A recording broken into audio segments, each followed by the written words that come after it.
It's homecoming tonight, and our congratulations to the Queen and King and their attendants. They'll all be looking their best tonight. And at Live Oak Jewelry, you'll find a wonderful array of silver and gold jewelry sure to have you looking your best. Earrings, pendants, rings, and bracelets. You'll find it all at the LOJ and at great savings. And don't forget our jewelry repair service. It's all at Live Oak Jewelry, proudly serving the Suwannee Valley area for 77 years. In the heart of the red zone is where the game is won, and you need a dealership that knows about scoring big. At Roundtree Moore Ford, we've scored this area's largest selection of new and pre-owned inventory. And right now, we're scoring rates as low as 0%. It's time to get out of the stands and score big in the Roundtree Moore Ford red zone. At Roundtree Moore Ford, the customer always wins. So make your next ride a touchdown at RoundtreeMoreFord.com today. Rapid Fiber Internet's locally owned and operated, powered by Suwannee Valley Electric Co-op. Our local employees are dedicated to providing a world-class customer experience to each of our Suwannee Valley Electric members. Make the switch today to Rapid Fiber Internet's 100% fiber to the home internet system. To learn more about Rapid Fiber Internet, visit rapid-fiber.com. Again, that's rapid-fiber.com or call 866-64-RAPID. Man, I'm getting eaten out of house and home here. Oh, do you have teenagers? No, termites. Don't you have Live Oak Pest Control termite protection? Nah, I've been doing my own pest control for years. Learned how on the internet. I see that's working for you. Maybe you should call Live Oak Pest Control. Who's your pest specialist? Call Live Oak Pest Control at 386-362-BUGS, 386-362-2847, or visit liveoakpestcontrol.com. No worries, that was just a shed.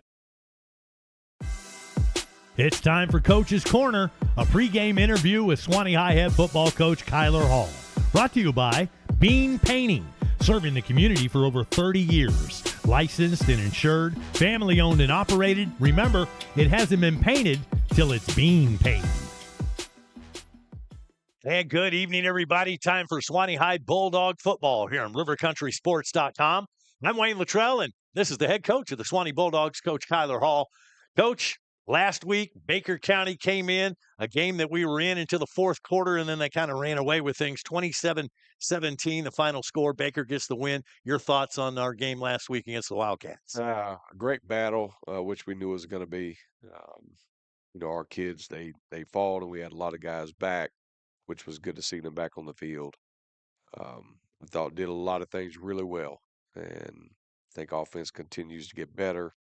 After that first drive, I thought we settled in defensively. Special teams, I thought we played solid, like giving yourself a chance in the fourth quarter to win the game. But as has been the case in all of our losses this year, we just have not found a way to finish, which has been obviously extremely disappointing and frustrating.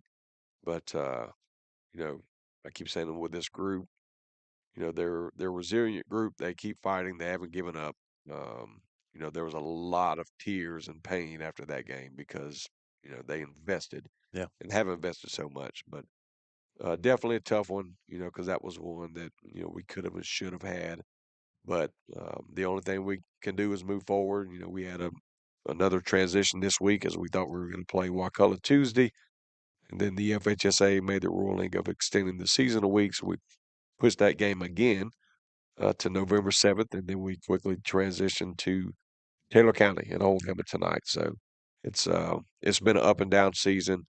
A lot of things that have just happened and have been going on. But our kids continue to stay focused. And our effort is and our focus is to get this thing turned around. Yeah. You go back and look at this season, and kids are going to do this. They're going to reflect back. And a lot of these games, I mean, even back to the Columbia game, very, very winnable game. A game that, we just get a little offense going. We can win that one. We're right there in the Madison game until late in the ball game. Should have won at Godby. I mean, should have won the Baker County game. And it just seems like when it comes crunch time, we can't get those key stops, or we make some kind of silly mistake with a bad snap or letting coverage get loose, or just something crazy goes on, and we just can't seem to close the deal. No, we've had so many opportunities, and my biggest, aggravation, would be defensively when we get these leads. We've got to find a way to get the stops. Because there really hasn't been a team that we've faced when we've had that lead or been up or been right there in it that they've necessarily changed what they're doing. It's just a matter of we've got to continue to stay locked in, focused. Don't worry about the scoreboard. Just play your assignment each and every play, and just finish. I know we've had our share of injuries, which we have majority of those guys back Friday. We are still in.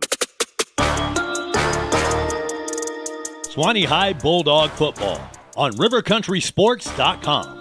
Brought to you in part by Bean Painting, Hunter Abercrombie, your Edward Jones financial advisor in Live Oak, Morgan Tree and Debris, Wes Haney Chevrolet, Live Oak Jewelry, Rapid Fiber Internet, Bennett's Glasses. Uh-oh, better call Bennett. Need to paint? Call the pros at Charles Bean Painting. They'll paint it, they'll have it looking good. Whether it's outside your home or business or inside, they do texturing, drywall repair, plus pressure cleaning. Call for a free estimate. 386-209-7381. Licensed and insured, family owned and operated, serving the area over 30 years. Charles Bean Painting, LLC. Remember, it hasn't been painted till it's Bean Painting. 209-7381.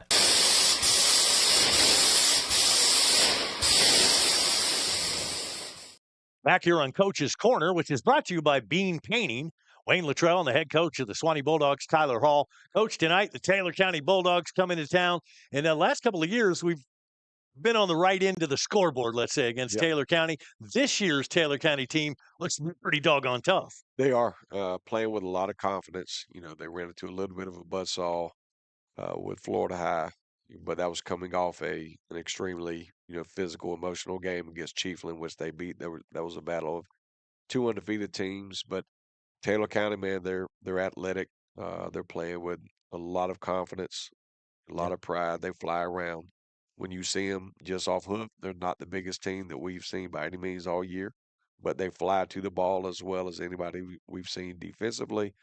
Number 5 running back, he's explosive when he gets loose. He is hard to catch. Number 1, the top receiver, quarterback's tough. He stays in there and delivers the ball. So they're solid, and they're senior heavy at the skill position, so they're experienced. They know how to play through games, and again they're confident, which is such a huge part of playing this game. So it's going to be a great battle tonight. I've been hearing the trash talk from way back before the season about this one, so it's I mean, you could call this one a rivalry. We played this game for many years, so looking forward to the matchup. You're very familiar with their coaching staff. I know. For sure. Talked to Coach Biddy, and he said you guys had some ties from Tallahassee. And, yeah. He seemed like a pretty good guy. He has got to know Coach Biddy back in Tallahassee. He does. I think he was at Florida High where we had made a connection. But their staff, you can see just the turnaround that they have had with that group, and even with the loss last week. There was never a time, even in the third and fourth quarter, that those kids gave up, even with the scoreboard being what it was. So this is a group they're going to play with enthusiasm, pride. They're going to fly around. So we got to make sure that we match and exceed that level. Make sure we do our job and find a way to finish tonight. But it's definitely going to be a tough challenge. Jesse Braswell is the head coach of the Taylor County Bulldogs. Now, last week they got that win over Chiefland. And they go to 6-0, and they're playing at Chiefland. That's an emotional ball game. Came from behind. Chiefland had been undefeated, and so they get that win.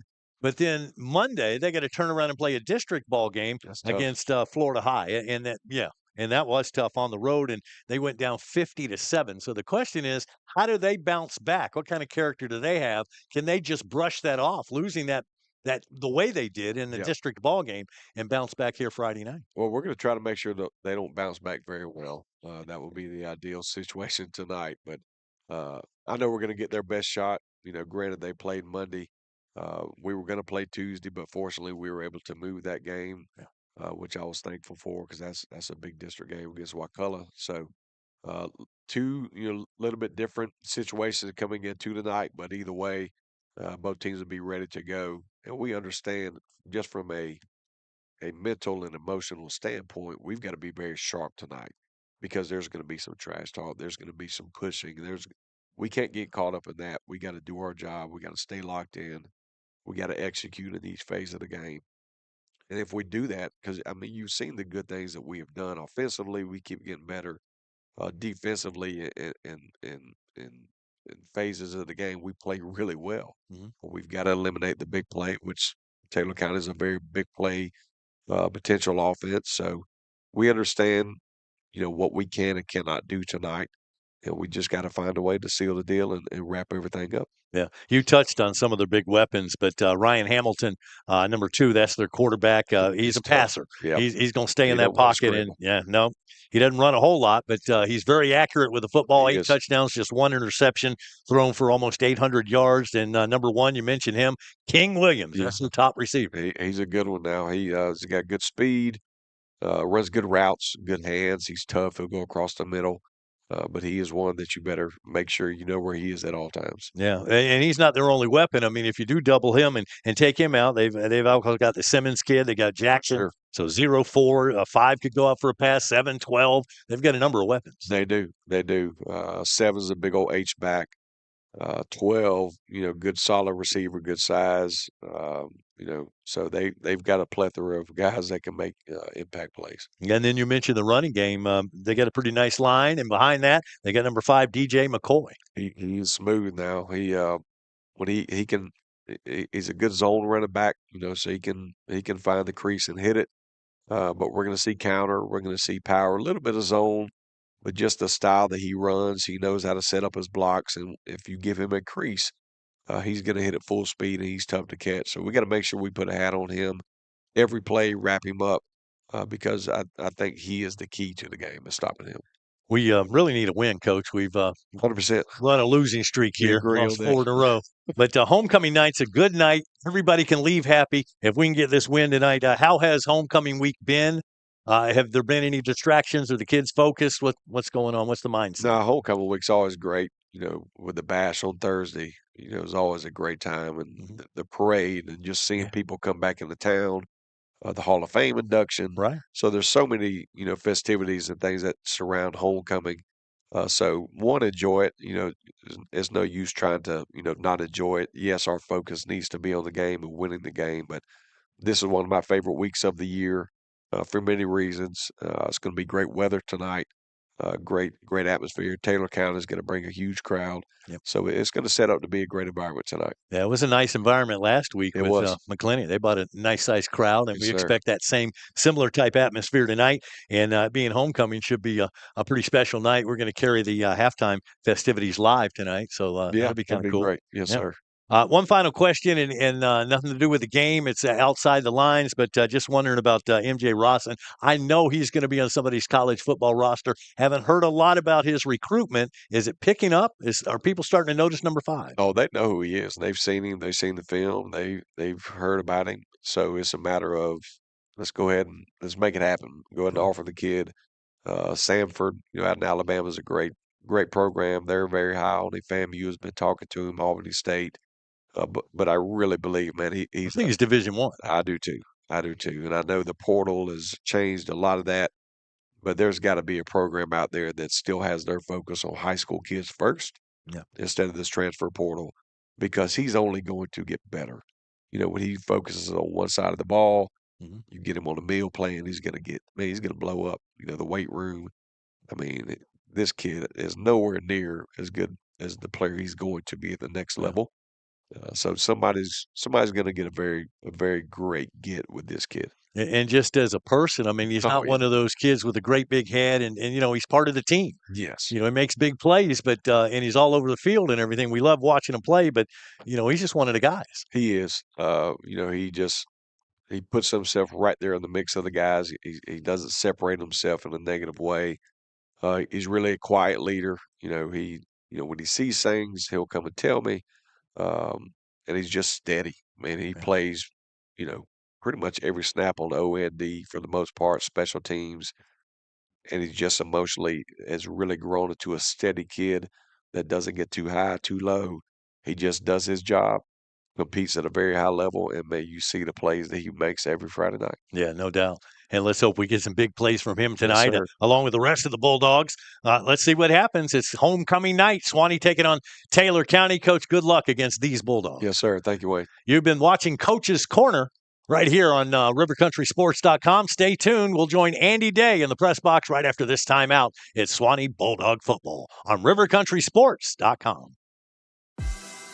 Coach's Corner, brought to you by Bean Painting, serving the community for over 30 years. Licensed and insured, family-owned and operated. Remember, it hasn't been painted till it's bean painting. Uh-oh, better call Bennett's. When it comes to glass, in this area, folks know to call Bennett's Glass Company, serving Live Oak and the surrounding areas for over 50 years. Their reputation speaks for itself. From commercial to residential, new construction, remodeling, custom glass, auto glass, shower doors, mirrors. Tell your insurance company you want Bennett's. Bennett's Glass Company on Gold Kiss Boulevard in Live Oak, 386-362-2295. When glass breaks, better call Bennett's. All right, hey Bulldog fans, when you're hungry, we can satisfy that appetite at Beef O'Brady's of Live Oak. Come dine with us during, before, or after the ball game. We feature big screen TVs, so you won't miss any of the big events. At Beef O'Brady's, check out our game room featuring pool tables and games for the kids. Stop by Beef O'Brady's for some good food, good sports, and good games. Hi, my name is Catherine Haney. My grandfather and my dad, Wes Haney, have been selling and servicing Chevrolets in the Suwannee Valley area since 1968. I'm here with my brothers, Weston and Jonathan. We want to tell you why Wes Haney Chevrolet is the best place to buy a car. At Wes Haney Chevrolet comes down to two things: low prices and excellent customer service. You are a part of the family just as much as we are. Your happiness is my dad's first priority. He will always fight to make sure you get the best deal and the best experience. My dad doesn't play games and he doesn't charge dealer fees, so we can always get you the best price. We have amazing incentives this month to put together a great deal on any Chevrolet car, truck, or SUV. The best built, longest lasting vehicles on the road. We guarantee a better deal and customer experience than you can get anywhere else. We would love to show you our beautiful selection of new and used vehicles. We are located in Live Oak, Florida on Highway 90 East. I can guarantee our dad will give you the best deal, and we are excited to earn your business. This is Wes Haney, and as always, no dealer fees, no games. Come see my team at Wes Haney Chevrolet.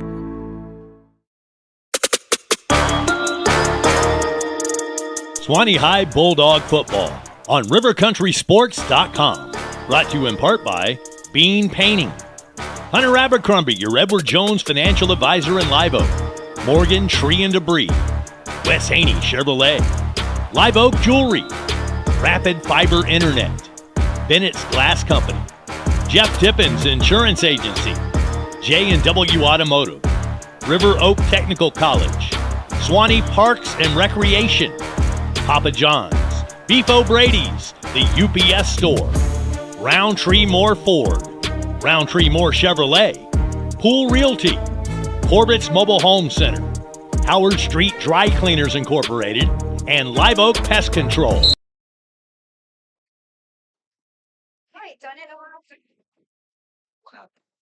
I'm bringing my car, and then when I get parts here, I just dropped out. And good evening, everybody. Suwannee High Bulldog football is now on the air. rivercountrysports.com. Good evening, everybody. I'm Wayne Luttrell, joined by the voice of the Suwannee Bulldogs, Andy Day. Andy, we've got a good one tonight. It's homecoming night here at Paul Langford Stadium, and it's a battle of Bulldogs. Yeah, it will be. I mean, it's going to be dog eat dog all night long here in Paul Langford Stadium, the old dog house. And, you know, it don't get no better than this on a Friday night. Taylor County, just an old rivalry. And these two teams used to go at it. They had to get the water hoses out to them way back in the day. And that was before my time. I might have been a little boy. Yeah, that was before me, too. But I've heard that story told over and over. And not a lot of love lost between these two teams. In recent history, Suwannee has kind of owned the series, winning last year 33-9, and 2022 we won 38-0. We played in 2018 right here at Paul Langford, won 33-7. Last Perry win in this series was in 2017 on their home field. Taylor County won big that year, 52-14. And this year's Taylor County team looks awfully good, coming in with a 6-1 record. Yeah, they do. And if you look at it, you know, on paper, the Dogs of Suwannee 1-5. You're facing a 6-1 team, which they were undefeated until Monday night. That's true. Yeah. Yeah, they beat Chiefland in that game, Battle of Undefeateds. Got that big emotional win on a Friday, then had to turn around and play it on Monday, and they got run over by Florida High, 50-7. That was their first loss of the year. So, big question is, how does Taylor County handle that? That was a district loss, and I'm sure the result was very disappointing. But now they got to turn right around and play in this rivalry game, being the homecoming opponent. Yeah, and that's one thing. That's I guess that's what you can post on locker rooms. They picked us for homecoming. Now, how could they do that? We just got our behinds beat. So what are we going to do? Have revenge tonight? Will they be ready to play, or will they be hanging their heads? And meanwhile, Suwannee, they've got their own questions, having lost 4 in a row, and this being a very emotional night, being homecoming. Dogs would like to get back on that winning streak. This is the last chance. If we can win out, we can finish 500, 5-5. But that winning streak has got to start tonight against these Taylor County Bulldogs. Yeah, it's going to have to start tonight. And I think where it is, Suwannee has been fairly good for probably 3 quarters of each ball game. And then some things tend to happen in the fourth quarter. And, we gave up some scores in the last Friday night's game, two there in the fourth quarter. Big plays on a quarterback keeper or option, whatever you want to call it. He went like 25 yards one time, 28 yards another. So you got to stop those things, and you cannot give up the big play. Yeah, and you got to score. I mean, in the second half, we only scored 3 points. Yeah. So you got to put points on the board. And, we've been in every game. You go back and look at that Columbia game. Oh, yeah. I mean, if we had a little offense that night, we'd have come away with the Oak and bucket. Madison County, we were in that ball game to the second half, and then things started to get away from them. Godby probably should have won that game, let that one slip away late. Appling County, same thing. We were right in that game to the fourth quarter. And against Baker County last week, like you just mentioned, without those long scores in the second half, Dogs right there in it, but they seem to have those lapses come crunch time. Yeah, and it seems like that. I don't know if maybe we get a little tired maybe in the fourth quarter, or actually we lose a little bit of focus. But either way, homecoming night here at the old dog house, these dogs ought to be ready to play against them Bulldogs of Taylor County. Time to put it all together. Yep. We'll continue with our pregame show right after this quick timeout. It's Suwannee Bulldog football here on RiverCountrySports.com.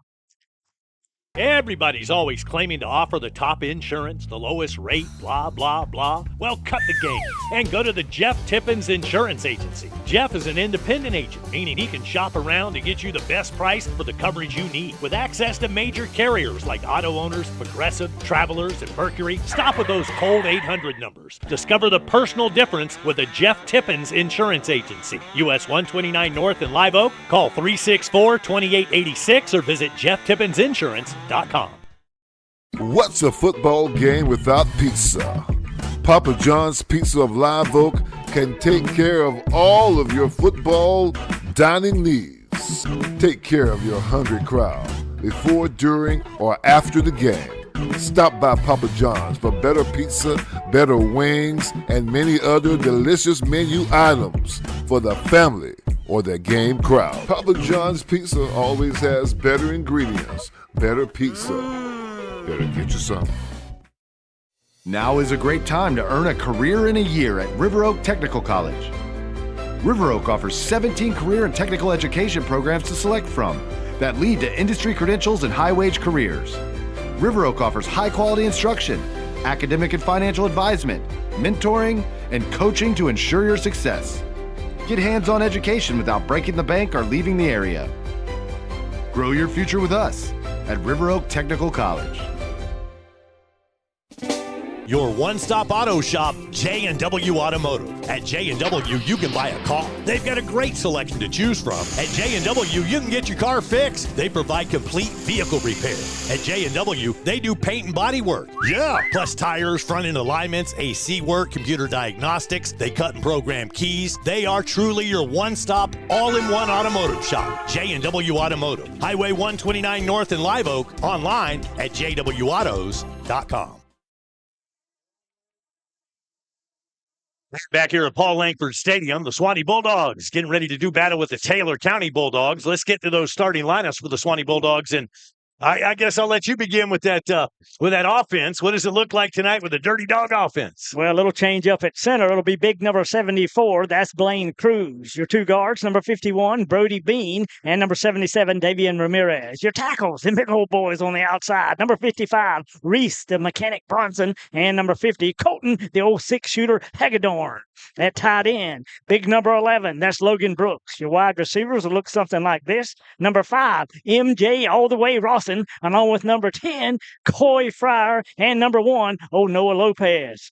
In the backfield for them old dogs of Suwannee at running back, number 2, Jadarius Horn, who's done a great job just in the last couple of weeks when he came back from his injury. He'll be somebody to look for tonight. And finally at quarterback, big old number 4, that's Thomas Sykes. Defensively, the Dogs look like this up front. The defensive ends are Kyler Watson and Delwyn Allen. In the middle, you've got nose guard Cavante Beasley, along with defensive tackle Colton Hagedorn. The linebackers, Travis Feed, Clay Starling, and Jace Moran playing the spear. And in the secondary, you've got your two corners, Zion Walker and MJ Rawson, and then your two safeties, Freddie Cooks and Coy Fryer. The head coach of the Suwannee Bulldogs, Coach Kyler Hall, and the Dogs. Right now, you got the captains meeting at midfield, the Taylor County captains and the Suwannee captains, the officials, everybody shaking hands and getting ready for the coin flip. And we're getting closer to the start of tonight's ball game. Offensively, Taylor County led by quarterback Ryan Hamilton. He's got some pretty good stats. Doesn't make a lot of mistakes. Yeah, he's a pretty good quarterback. He's 70 for 107, 779 yards. He's got a couple of good receivers, but the thing is he's a pretty accurate thrower. I guess what we want to do is put pressure on him and force him out of the pocket or at least get some sacks. Yeah, he doesn't like to run, likes to stay in that pocket. He usually has pretty good protection, but 8 touchdowns, just 1 interception on the year. And the top receiver, number 1, King Williams, that's who he likes to throw to. He leads the team in receiving yards and points per game, but also in the passing game, you got to watch out for number 0, number 4, number 7, number 12. They can all get it done. And then that rushing attack led by number 5, DJ McCoy. Yeah, DJ McCoy, they list him as a wide receiver originally, so I look for him to go out of the slot some as well, maybe catch a few passes, but he has 51 carries for 449 yards. Yeah. And the coin toss at midfield, we've got our representative in state government. I believe that's Corey Simon down there. Yeah. Isn't it? Yeah, I think and so. He's the honorary captain. And so it looks like Suwannee has won the toss, and they defer to the second half, so Taylor County will get the football first offensively in this ball game. And again, the captains shake hands at midfield. And we've got the opening kickoff just moments away. We'll take this time out. Back after this, it's Suwannee Bulldog football here on a Friday night on RiverCountrySports.com. Proudly standing the test of time and shining through it all, Roundtree Moore Chevrolet and Chevy trucks. You all depend on trucks. Chevy trucks. We think it's because Chevrolets are the most dependable trucks built to last a long time. Roundtree Moore Chevrolet. Dependability for the win, again and again. Son of a gun. Chevrolet pickups are designed and built better than ever, giving you a smooth, solid ride since 1918. North Florida and South Georgia, Roundtree Moore Chevrolet knows you love your Chevy truck. Quality. Hello, this is Jeff Mosley, General Manager, Roundtree Moore Chevrolet. Come find out why we're the #1 Chevy dealer in North Florida. Thanks, and hope to see you down at the store. Find new roads with Roundtree Moore Chevrolet in Lake City. Online at RoundtreeMooreChevrolet.com. Mile after mile. Back here at the doghouse, getting ready to do battle the Suwannee Bulldogs and the Taylor County Bulldogs. The two teams made their way out onto the field, running through the banners. And for Suwannee, running through the band and making their way to the sideline through the smoke and looking good, ready to go to work. Suwannee in their traditional green uniforms with white pants, green helmets, white numbers, gold trim. And Taylor County dressed in white and blue tonight. They are, and looks like their numbers should be easy to read, but that's easier said than done when you look at us up in the booth sometimes, especially in those dark corners. Yeah, we not we're a little past our prime, let's just say, but between the two of us, I think we have two good eyes. Yeah, we can do it. Maybe we'll get it done. And I've got the binoculars. Well, and you don't have the patch tonight. Well, I'm going to squint. I think I see better. I don't know. I felt a little claustrophobic there. I put it on and I took it off. Okay. We'll see how it goes for a little bit. Whatever it takes on game night. Yeah. And it looks like Taylor County, they thought they were going to be on the south end zone, but I know that They probably took the north end zone. We got a north wind of probably 8 to maybe gust to 12 miles an hour. The flags are out, but it should calm down just a little bit. Beautiful night for football. And it's been beautiful since that hurricane. Oh, yeah, it has. Cooled down a little bit. I've even got my sweatshirt on tonight. Yeah, I went ahead and put mine on as well, just in case, so I didn't have to do it later when I got cold. Exactly. Back deep for them Taylor County Bulldogs. Kenyon Simmons, number 0, he's on the far hash. And then number 1, their go-to guy, Kingston Williams, he'll be on the near hash. And both of them with a lot of speed. And they can take it to the house, man, if you don't stay in your lane. Yeah, and looking at their weights, if they're listed correctly, sometimes they undercut them a little bit, but, maybe 160 to 170 pounds, but they can fly. Yeah. And for the Dogs of Suwannee, A.J. Hitt, he'll tee it up at the 40-yard line. Get this homecoming game underway. High end-over-end kick. Boy, it's going to be a short one. The wind may have caught it, but it's retrieved on the far side by number 0. He finds a hole up the middle. He'll cross to 25, maybe to the 27, forward progress, and them Dogs stack him up right there. And making the tackle for Suwannee. First one to get to him is Jamarcus Cherry, wearing number 12, just a sophomore, but boy, he has been thrown into the fire, and he's grown up and turning into a pretty good football player. Yeah, he really has. And Simmons on that carry, usually we're used to it going out of the back of the end zone. I guess maybe if we were kicking the other way, it may have. It may have, and that wind could be a factor tonight. 27-yard line, 1st and 10, Taylor County offensively. Ryan Hamilton will be the quarterback. He's number 2, and he'll stand in the gun. Single back in the backfield. Big number 5, put an asterisk by his name. That's DJ McCoy. He'll be sidecar left. Kind of got a short slot on both sides. And the officials are waiting on something. Yeah, I'm not sure what. Suwannee showing at this point. They've got 5 at the line of scrimmage. They're probably going to back one of them off and make them guess a little bit. 4 backers stacked in behind them. And we jump off sides, or either they moved early. It's hard to tell from here. I think we did that last week with just a little Lancey right at the outset and gave him a free 5 right off the bat. And unless there was movement on the Taylor County side, which I don't believe there was, not going to be a straight offsides call against Suwannee. Instead of 1st and 10, that makes it 1st and 5. That makes the first call a little bit easier, and you can actually gamble a little bit. Yeah. Not the way you want to start out for Suwannee defensively, but 1st and 5 now, Taylor County from the 32. Taylor County with everybody in tight. Kind of a 2 double slots is what we can call it. Hamilton, he'll be in the gun, and McCoy will be to his left. Calls for the snap, high snap, handoff to McCoy, left side. Finds a big hole, rips through the line of scrimmage, get up to around the 39.5 before them Dogs of Suwannee take him down. Yeah, and should be enough for a first down, and it is, and they'll move the chains. Like I say, they got those scat backs, and they get to the line of scrimmage, but then you have to give it to those guys in the trenches getting it done. That Dog defense is going to have to hunker down. 4 across the front, this time for Suwannee.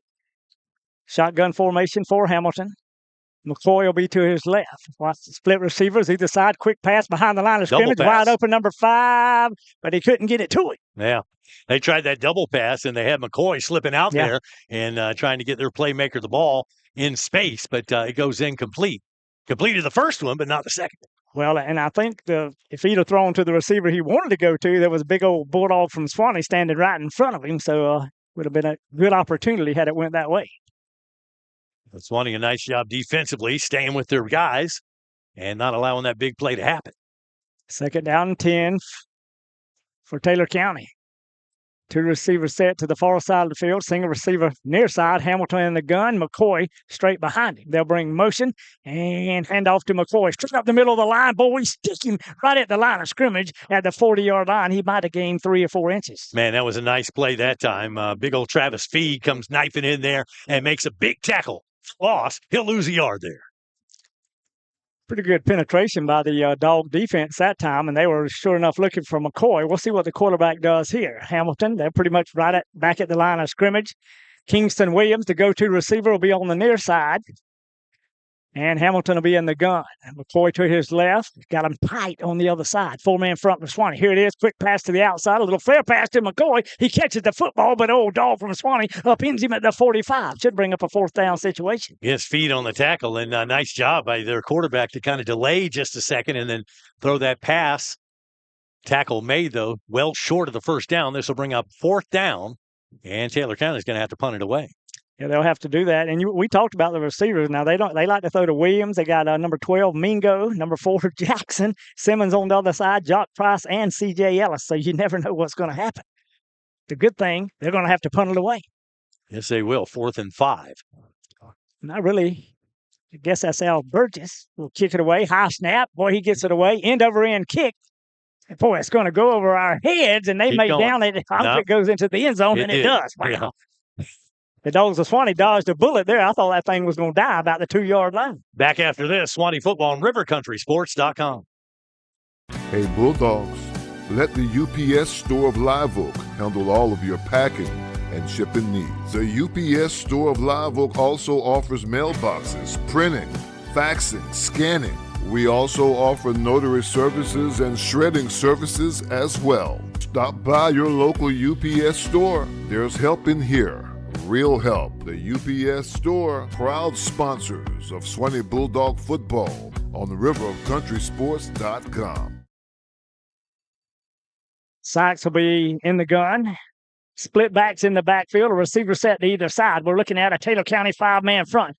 And we're going to do a little bit of end around, and I thought we were going to throw it. That was number 10, Fryer, that got the football, and, well, that went nowhere. Their defensive end stayed home, came across the line of scrimmage, but he didn't crush down, and the Dogs of Suwannee going to lose some yardage. Well, it's basically a reverse. I mean, the handoff, and then Fryer coming on the end around on the jet sweep, and that just didn't fool anybody. That'll lose Suwannee a couple of yards.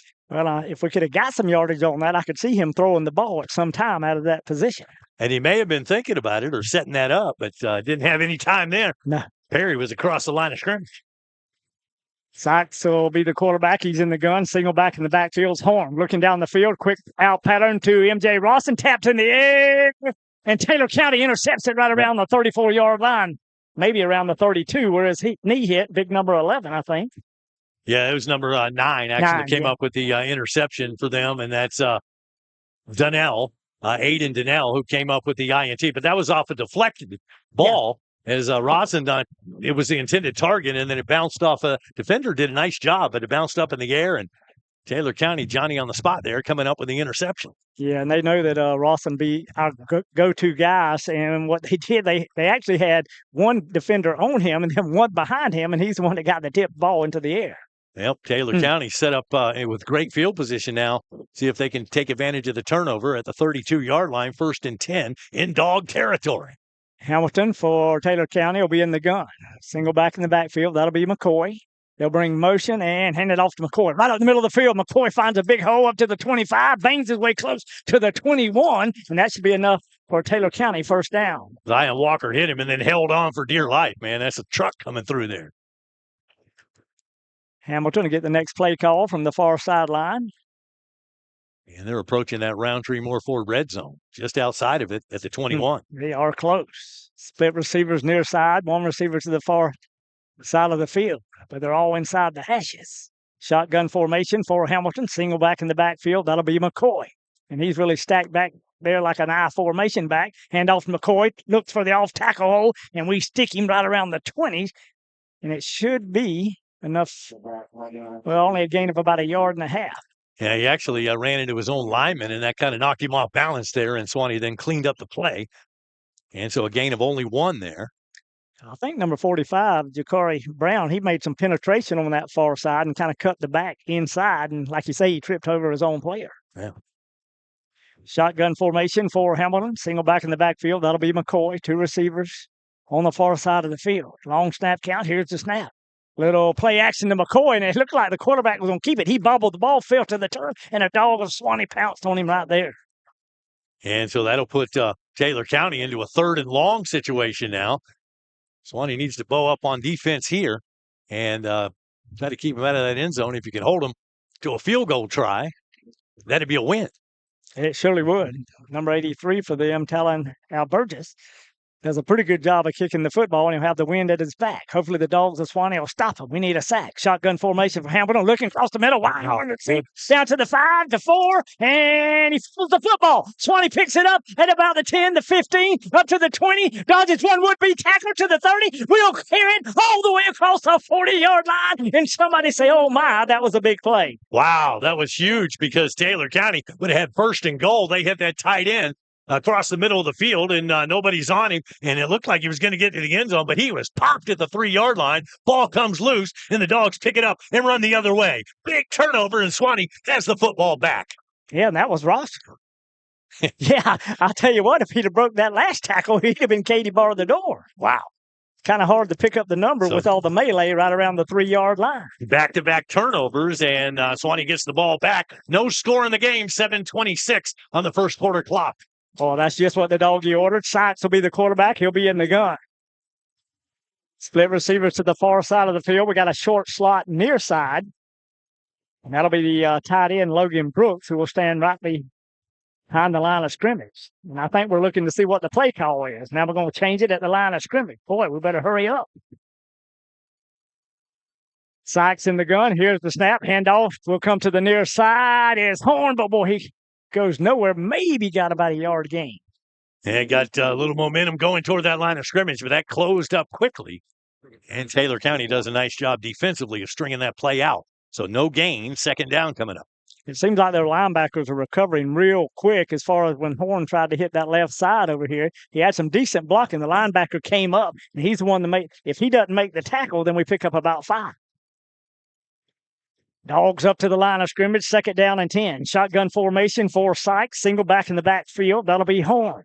Trips to the far side of the field. Seam receiver near side. Hand off to Horn. Little jitter step move. He'll cross the 45. Still on his feet to the 50. And he'll be banged down close to the 47. Somebody say give that dog a first down. Well, I tell you what, and he does a nice job. He hits the hole, but then he's patient with it because he waits for his blocks, and he actually had 2 Taylor County defenders who I thought he was going to get him, and he somehow kind of skirted around them.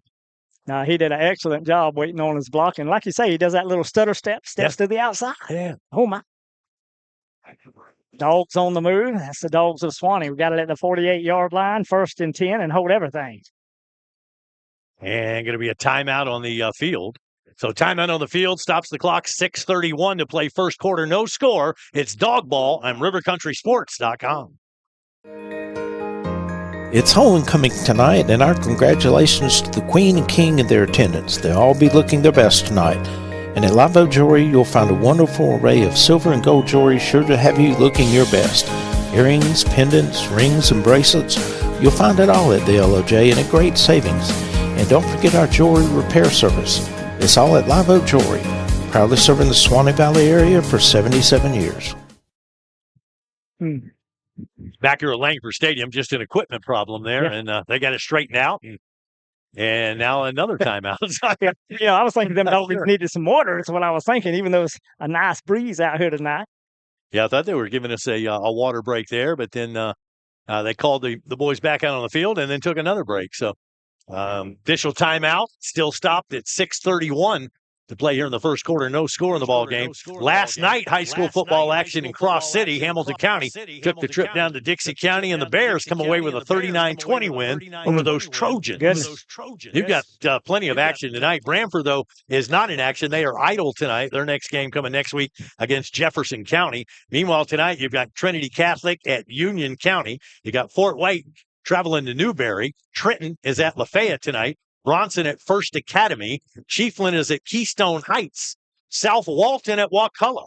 Madison at Florida High. Boy, that's a good one. That's the one. I had a star by that one. I said, they took care of these guys of Taylor County. Yeah. We'll see what they can do with Madison. But Florida High now, they've been pretty good the last couple of years. Yeah, and they load up and play some of the bigger schools. And so their overall record doesn't look impressive. They get down and play in district, and they end up blowing somebody out. So that those baby Seminoles are going to be loaded. But they come in 5-3, Madison 4-2. That looks pedestrian, but 2 very good teams playing in Tallahassee tonight. Santa Fe is at Z Academy. You've got Bradford County at Leon, and I took a look at that, and the Leon Lions 0-7. Yeah, I saw that. In Bradford County 6-1. So, wow. Mercy. Williston at North Marion tonight. You got Godby playing at Fort Walton, and those Godby Cougars, they have won the district. Yeah, they have. Well, it had a good year. 3-0 record in district play, having beat all 3 teams, Suwannee, Baker County, and Wakulla. Still some district games to be played between the other teams, but Godby has got the district championship all sewn up. Other games, Hawthorne and IMG White, battle of 5-1 squads tonight. Mercy, that ought to be some good football action. Baker County is at Satellite. You've got Asilla Christian at Bell. Asilla Christian 7-0. That'll be a good one. Bell only with 2 losses on the year, and that's being played in Bell. So let's see if the Bulldogs can come up with an upset win there tonight. Yeah. Columbia not playing tonight. They're idle. Their next game next week at Clay County. Childs is also idle. They've got game at Suwannee coming up 1st of November, and they've got Leon before that. And Atlantic Coast, they are taking on Nice tonight. And remember, we go to Atlantic Coast. That's our next road trip. Yeah, and I saw where Nice was 5-0 as well. So, that'll be a tough job for Atlantic Coast. No doubt. They come in 3-4 heading into that one. All right, I think we're ready to go back to live action here, Andy. Yeah, that was a long doggy break. It was. And nobody charged for the timeout, so that was the official break. It was. Suwannee has the football, 1st and 10 from right around the 47-yard line. We'll be in motion with Rawson and hand it off to Rawson right back up the middle of the field. Finds a big hole across the 45 to the 40. Rawson to the 30. Still on his feet. He'll be drug out of bounds by one of them Taylor County Bulldogs. Well, they say he stepped out right around the 24.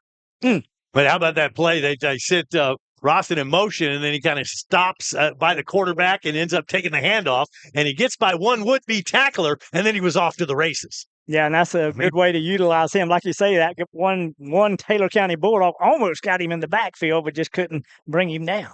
They're going to mark him down at the 25-yard line, so the Dogs in business there. The Taylor County 25 with a 1st and 10. We have trips to the far side of the field. Single receiver, which will be Fryer to the near side. Single back in the backfield, and we're going to keep it. Will be Sykes. He'll take it off the right side after faking the horn and bang his way close to the 20-yard line. Give that dog a gain of 5. And that time, Sykes faked that handoff, and I actually thought Horn had the ball there for a minute. It's a pretty good fake, and then just hesitated a second and decided to run the ball himself. Picked up good yardage on that run. He really did, and I thought maybe it was a bad decision not giving it to Horn, but what do I know about football? Yeah. Well, that's his 48th carry of the year as the Suwannee quarterback. Shotgun formation once again for Sykes. Horn will be the lone back in the backfield. 2 receivers far side of the field. This time we're looking down the field. We're going to toss it up right across the middle. It is complete. And I believe that was number 1 with the catch. Noah Lopez, our best possession receiver, and he might have ended up somewhere close to the 8 or 9 yard line. In that Roundtree Moore Ford red zone, and the Dogs will have 1st and goal coming up in a scoreless ball game here at Paul Langford Stadium. That was a pretty good play call, and as Fryer checks out of the game, he'll come to the near sideline. And Sykes is really maturing into a pretty good thrower. I mean, he's handled that quarterback position as the full-time starter this year, and he just seems to get better and better as the year goes on. Got a lot more patience. Yeah. Dogs knocking on the Taylor County door. Shotgun formation for Sykes. Horn will be the single back. 2 receivers far side. Rawson near side. Going to try to run a fade, and we run 1 receiver right behind him. It was intended for him, but no catch. Might have been number 11. You'll have to check that number. Yeah, I believe that's who it was, or 21, actually. Yeah. Well, Hunter Watson. Hunter Watson. Wow. I didn't think Hunter was even available. Well, he did play a little bit last week, so they're sneaking him back in there. Father had told me, and I said, well, I missed it. I said I was kind of third eye blind. Mercy. Dogs facing a 2nd and goal from around the 7-yard line.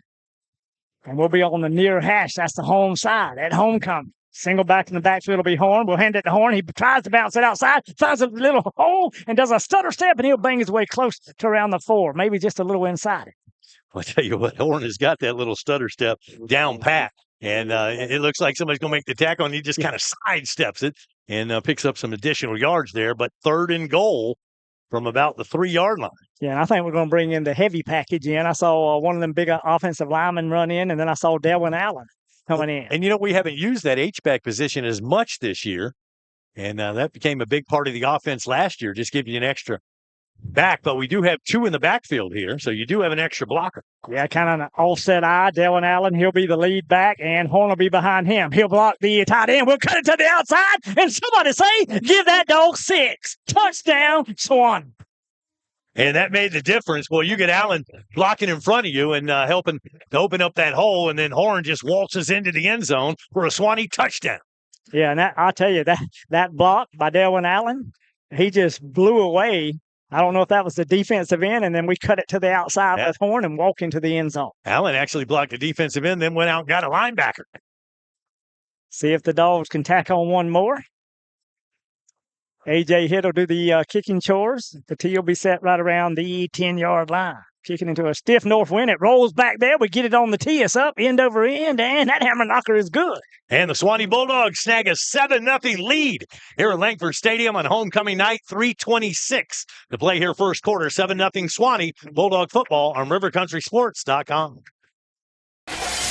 Uh-oh, better call Bennett's. When it comes to glass, in this area, folks know to call Bennett's Glass Company. Serving Live Oak and the surrounding areas for over 50 years. Their reputation speaks for itself. From commercial to residential, new construction, remodeling, custom glass, auto glass, shower doors, mirrors. Tell your insurance company you want Bennett's. Bennett's Glass Company on Gold Kiss Boulevard in Live Oak, 386-362-2295. When glass breaks, better call Bennett's. It's dog ball here on a Friday night. We got a battle of Bulldogs here tonight as the Taylor County Bulldogs in town to do a match with the Suwannee Bulldogs here at Langford Stadium. And Suwannee with a 7-0 lead, taking advantage of a turnover. And then a nice long drive, which mixed it up pretty good, but a lot of that on the ground. And nice to see Suwannee to get that running game going. Darius Horn looking good. And M.J. Rosson with that big run during that drive. And then hitting it in the end zone. Allen coming in as an extra blocker. And 7-0 Suwannee. Yeah, and it's always a good thing. And when you can get a takeaway, especially when the other team was going to be knocking on the door somewhere around the 3. Yeah. And Rawson set that up as they coughed the ball up down there. Now we'll have to kick it away to them again. Now, like I say, kicking into this wind. Last time we did a high and kind of short kick. We'll see what we do with it here. He may just kind of line drive this one and see if he can create some havoc back there. But you're right, it's going to hang up in the wind and can't get it quite to the end zone. Looks like Simmons will be on the far hash for Taylor County. Maybe Kingston Williams on the near side. He's number 1. A.J. Hitt. He'll put a foot into it right at the 40-yard line. Same way, went over there to Simmons, far side, right around the 8. Simmons up across the 20. Boy, we just hammered and he went backwards. He thought he was going to do a spin move, but his knee touched the ground. Yeah, he touched the ground. They blew it dead right there, and that's where they will take over possession. So nice job of the Suwannee special teams unit getting down there and covering that in a hurry. And so Taylor County going to get the football back, and they will have it at their own 23-yard line, where it'll be a 1st and 10. Wow, that dog of Suwannee looked like he came out of nowhere and just jacked him up. That was a good pop. 3:21 showing on the scoreboard clock. Suwannee 7-0 as Taylor County ready to go back to work. See what them Taylor County Bulldogs can do against Suwannee. They'll start out right around the 23-yard line, 1st and 10. We'll have 2 wide receivers set with a slot on the far side of the field, single receiver near side. The quarterback will keep it himself. That's Hamilton. He'll come to the near side, across the 25, still on his feet, and he'll finally get banged down close to the 32. Yeah, that was McCoy with the football. That was just a direct snap to him, kind of a wildcat play. Well, you got to get it to your playmakers, and DJ McCoy has shown that he's that as far as stats are concerned. Yeah, and he got 9 yards there. And coming into the game, looking at his stats, he averages 8.8 yards a carry. So he helped his average there. Yeah, this time it looks like McCoy once again. He'll be in the Wildcat. You got another blocker back there, but this time the ball a low snap. He'll just take it straight ahead. He'll cross probably around the 30. His knee might have went down closer to the 29. Yeah, he didn't gain anything at all there. And matter of fact, he ends up losing a little bit. They're going to mark the ball back to the 30, so a loss of 2. It'll bring up a 3rd down and about 3 yards to go. Well, we can use another one of them bad snaps. Yeah. That does help the cause. This time they'll have, I believe it's number 7, Jock Price. He'll be the single back. I'm assuming McCoy's going to be in the Wildcat. He stands around the 35. We jump a little bit, and that's going to be easy first down. That's going to give him a first down. Yeah. Yeah, Colton got a little bit antsy up there. And unless there was movement, and there was not. And so the second offsides penalty against Suwannee, and that one will cost them a first down. Well, they do that little bit of a voice inflection and a clap on top of it. It gets you going, but you got to watch the football if you're on defense. Yeah, Jace Moran kind of playing at the free safety position here. He's kind of playing back there in center field. Well, they got everybody in tight. Now, I'm going to just call it a short slot. I mean, 3 receivers right there at the line of scrimmage off the end. Quarterback's back, looking across the middle. That time it was Hamilton. He get a completion right up to the 44-yard line. A pack of them old dogs. If we can bring him down, he'll fight his way close to the 45. And the receiver that time, number 7, Price. That's his 10th catch of the year. And they moved the sticks. So they got one via the penalty, first down, and then on that quick pass to Price, they got another one. 10-yard pickup gives them a first down. Now at the 45-yard line, Taylor County. They're keeping everybody in tight. Same set. They just got it looking the other way. Shotgun formation from Hamilton. This time he'll hand off to number 5, McCoy. He'll take it across the left side. Suwannee stacks him up, but he still gains about 5 or 6 yards. And Dogs fighting all they can, trying to keep him from picking up that big chunky yardage. Jakari Brown gets the tackle there. Number 45. Yeah, they picked up good yardage, got closer to 7 yards. Exactly. Second down and 3, Taylor County. Suwannee leads it 7-0, 1:11 to go here in the first quarter. Hamilton, he'll be the quarterback. He's in the gun. McCoy will be to his right. Receivers all over the place and hold everything. I think Allen that time jumped into the neutral zone. So wow. Quarterback must be doing a heck of a job with his cadence. Yeah. We can ill afford that. That's going to give him another first down. So they get 2 first downs via the penalty. And Suwannee not helping their cause here. That'll settle up. They might want to throw that quick pass over the middle again. Like deja vu. Hamilton, the quarterback, he's already got his next play call. Looking at his wristband, he'll be in the gun. McCoy will be to his right. 3 receivers to the far side of it. We jump again, and our head must have moved. No, we did. This time they're going to call it the other way. They're going to call a false start against Taylor County. And that'll be just what the doggy ordered. So illegal procedure is the call, and that's going to cost Taylor County 5. Back to the 48-yard line. It'll be first down and 15. Will be down to the 52nd mark here of the first quarter. Suwannee in a 4-man front with them green jerseys and the white trousers. Taylor County up to the line of scrimmage. Hamilton will be in the gun. McCoy will be to his left. Here's the snap. Quick pass out to the outside, and they hold us a little bit, but we got a pack of dogs, them Suwannee dogs all over him. Quick catch out there made by number 4 for them, Jackson, and he gets a little bit of running room, and then it closes up in a hurry. Suwannee doing a nice job on that defensive play. Yeah, you can tell we've seen that play in practice because we got there in quite a bit of a hurry that time. Yeah, picked up 2 yards, so 2nd and 13 coming up. Kind of a big play here for Suwannee's defense, as Taylor County will have stacked receivers to the near side, a short slot, and Williams will go in motion and go back to the other side, and he'll get set. Shotgun formation for Hamilton. Got a little bit of rush. He'll throw it to Williams on the far side. He'll pick up about 5 or 6 yards. And Rawson on the coverage makes the tackle immediately as we come to the end of the first quarter of play. We'll take a 1-minute timeout here. With your score, Suwannee 7 and Taylor County nothing is Bulldog Football on RiverCountrySports.com. In the heart of the red zone is where the game is won, and you need a dealership that knows about scoring big. At Roundtree Moore Ford, we've scored this area's largest selection of new and pre-owned inventory, and right now, we're scoring rates as low as 0%. It's time to get out of the stands and score big in the Roundtree Moore Ford red zone. At Roundtree Moore Ford, the customer always wins.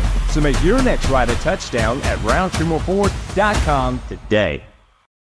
Do you have a valuable garment that requires professional and quality dry cleaning? Your jeans need heavy starch, your slacks need hemming, or your wedding gown needs preserving? Hop on over to one of the 5 convenient locations, Howard Street Dry Clean in Live Oak, Town & Country Dry Clean in Perry, Madison Cleaners in Madison, or one of the 2 Cloud Cleaner locations in Lake City. All 5 locations have a convenient full-service drive-thru to better serve you. Each visit is greeted with a smile by a friendly and knowledgeable staff member. When you pick up your items, your satisfaction is guaranteed. As always, your business is appreciated. Visit one of the 5 locations today to ensure you are dressed to impress. Suwannee Bulldog football here on RiverCountrySports.com. 7-0 Suwannee after the first quarter of action. 3rd down and 7 at the 41 for those Taylor County Bulldogs. And Dogs hopefully come up with a defensive play here and force a punt. Yeah, that dog defense is going to have to hunker down here because the best thing that can happen is us turn them away and get the football back. And then we can start moving with that north wind.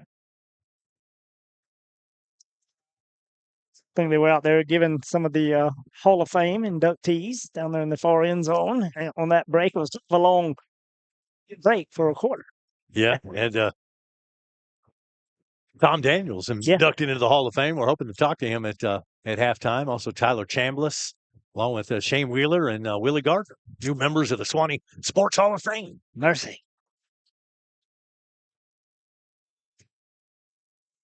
All right, second quarter action. Here we go.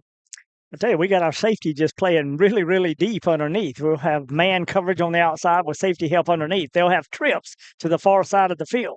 Shotgun formation for Hamilton. He'll throw it, behind his would-be intended receiver right around the 30, and the Dogs of Suwannee dodged a bullet there. So, I think they've got the center fielder guy playing deep to keep from those big plays we keep giving up week after week, so that might not be a bad idea, but an incomplete pass, you're right, it was thrown a little bit behind him, and the receiver not able to make that adjustment, and so that'll bring up fourth down. Number 81, Luke Hayden will do the punting chores for Taylor County, and they'll be on that near hash. He'll be kicking into a little bit of a wind, probably about 5 to 8 miles an hour now. Got plenty of protection back there, but Suwannee will just have one back deep. That'll be number 5, Rawson. He'll stand right at the goal line. Long snap count. We stay on sides, and Hayden, we come after it. Oh, goodness. Man, kind of a low liner. And they're going to let it bounce. It goes inside the 5, maybe around the 4, and that's where the Dogs of Suwannee will start out 1st and 10. And I know what you were, oh, my goodness. Yeah, I thought that was going to be a penalty flag. It was not. Back after this on rivercountrysports.com. Rapid Fiber Internet's locally owned and operated, powered by Suwannee Valley Electric Co-op. Our local employees are dedicated to providing a world-class customer experience to each of our Suwannee Valley Electric members. Make the switch today to Rapid Fiber Internet's 100% fiber to the home internet system. To learn more about Rapid Fiber Internet, visit rapid-fiber.com. Again, that's rapid-fiber.com or call 866-64-RAPID. Back here at the doghouse, and the Dogs at their own 4-yard line, Andy. Yeah, good punt that we couldn't field. So we'll be in our own end zone as far as the quarterback. It'll be Sykes, handoff, take it inside. Poor Horn just exploded through the line of scrimmage across the 10 and up to around the 15-yard line. And that's how you get out of harm's way. Yeah. Give it to number 2, and he'll know what to do. Nice hole opened up by those big hogs up front. Yeah, they did a great job that time. We're talking about Cruz, Bean, Ramirez, Bronson, and Hagedorn right there in the middle of that line. Yeah, they don't get enough credit. 11-yard pickup. Now at the 15-yard line, 1st and 10, Suwannee. Suwannee out of the huddle and up to the line of scrimmage. Taylor County digging in on the other side. They're in a 4-man front. Now they jump into 5. Shotgun formation, 4 sides. Single back is Horn. He finds a little bit of a crease, and he'll fight his way up close to the 18. And that time it was a different running back that time. I believe that was Lujak. And they're running the ball number 28. Well, he must have changed numbers on me. Well, he was number 3, I think, last year. Yes, he was. And he was number 3 earlier this year. Yep. I think he went back number 28. So, yeah, I'll have to check that. Because I do have him as 3 on my other. I got him as 28 on the roster. But it is Lujak right behind the quarterback Sykes. Boy, this time him and Lujak run together, but Lujak finds, I thought he had a crease to run through on the near side, but Taylor County made a great play around the 23-yard line. Yeah, no doubt about it. And if he gets by number 4 there, he's off to the races, but nice play there by Jakari Jackson making that tackle in the open field for Taylor County. Well, back-to-back Lujak runs has us now in 3rd down. And about 2 yards to go for that first down. Yeah, we really need that 2 yards. And more offensive linemen are going to have to do it in the trenches. Delwyn Allen, he'll check in. Give it that big back. Yeah. He may be the only back. Okay, looks like he is. Shotgun formation for Sykes. And I think Delwyn Allen is still trying to get the play call. But we're going to have to hurry. 2 receivers set on either side, and we're going to have to call a timeout. And we are going to call a timeout there. A little bit of confusion on the Suwannee offensive side. 9:46 showing on the second quarter clock. Dogs lead 7-0 back after this. Suwannee football on rivercountrysports.com. Everybody's always claiming to offer the top insurance, the lowest rate, blah, blah, blah. Well, cut the game and go to the Jeff Tippins Insurance Agency. Jeff is an independent agent, meaning he can shop around to get you the best price for the coverage you need. With access to major carriers like Auto Owners, Progressive, Travelers, and Mercury, stop with those cold 800 numbers. Discover the personal difference with the Jeff Tippins Insurance Agency. US 129 North in Live Oak. Call 364-2886 or visit JeffTippinsInsurance.com. Back here at Langford Stadium, and I tell you what, I'd rather see them take a timeout. If you're confused before the snap of the ball, go ahead and burn that timeout there. That was our first. So still 2 in the pocket, and 9:46 here, second quarter. Not a bad move when you have confusion in that backfield.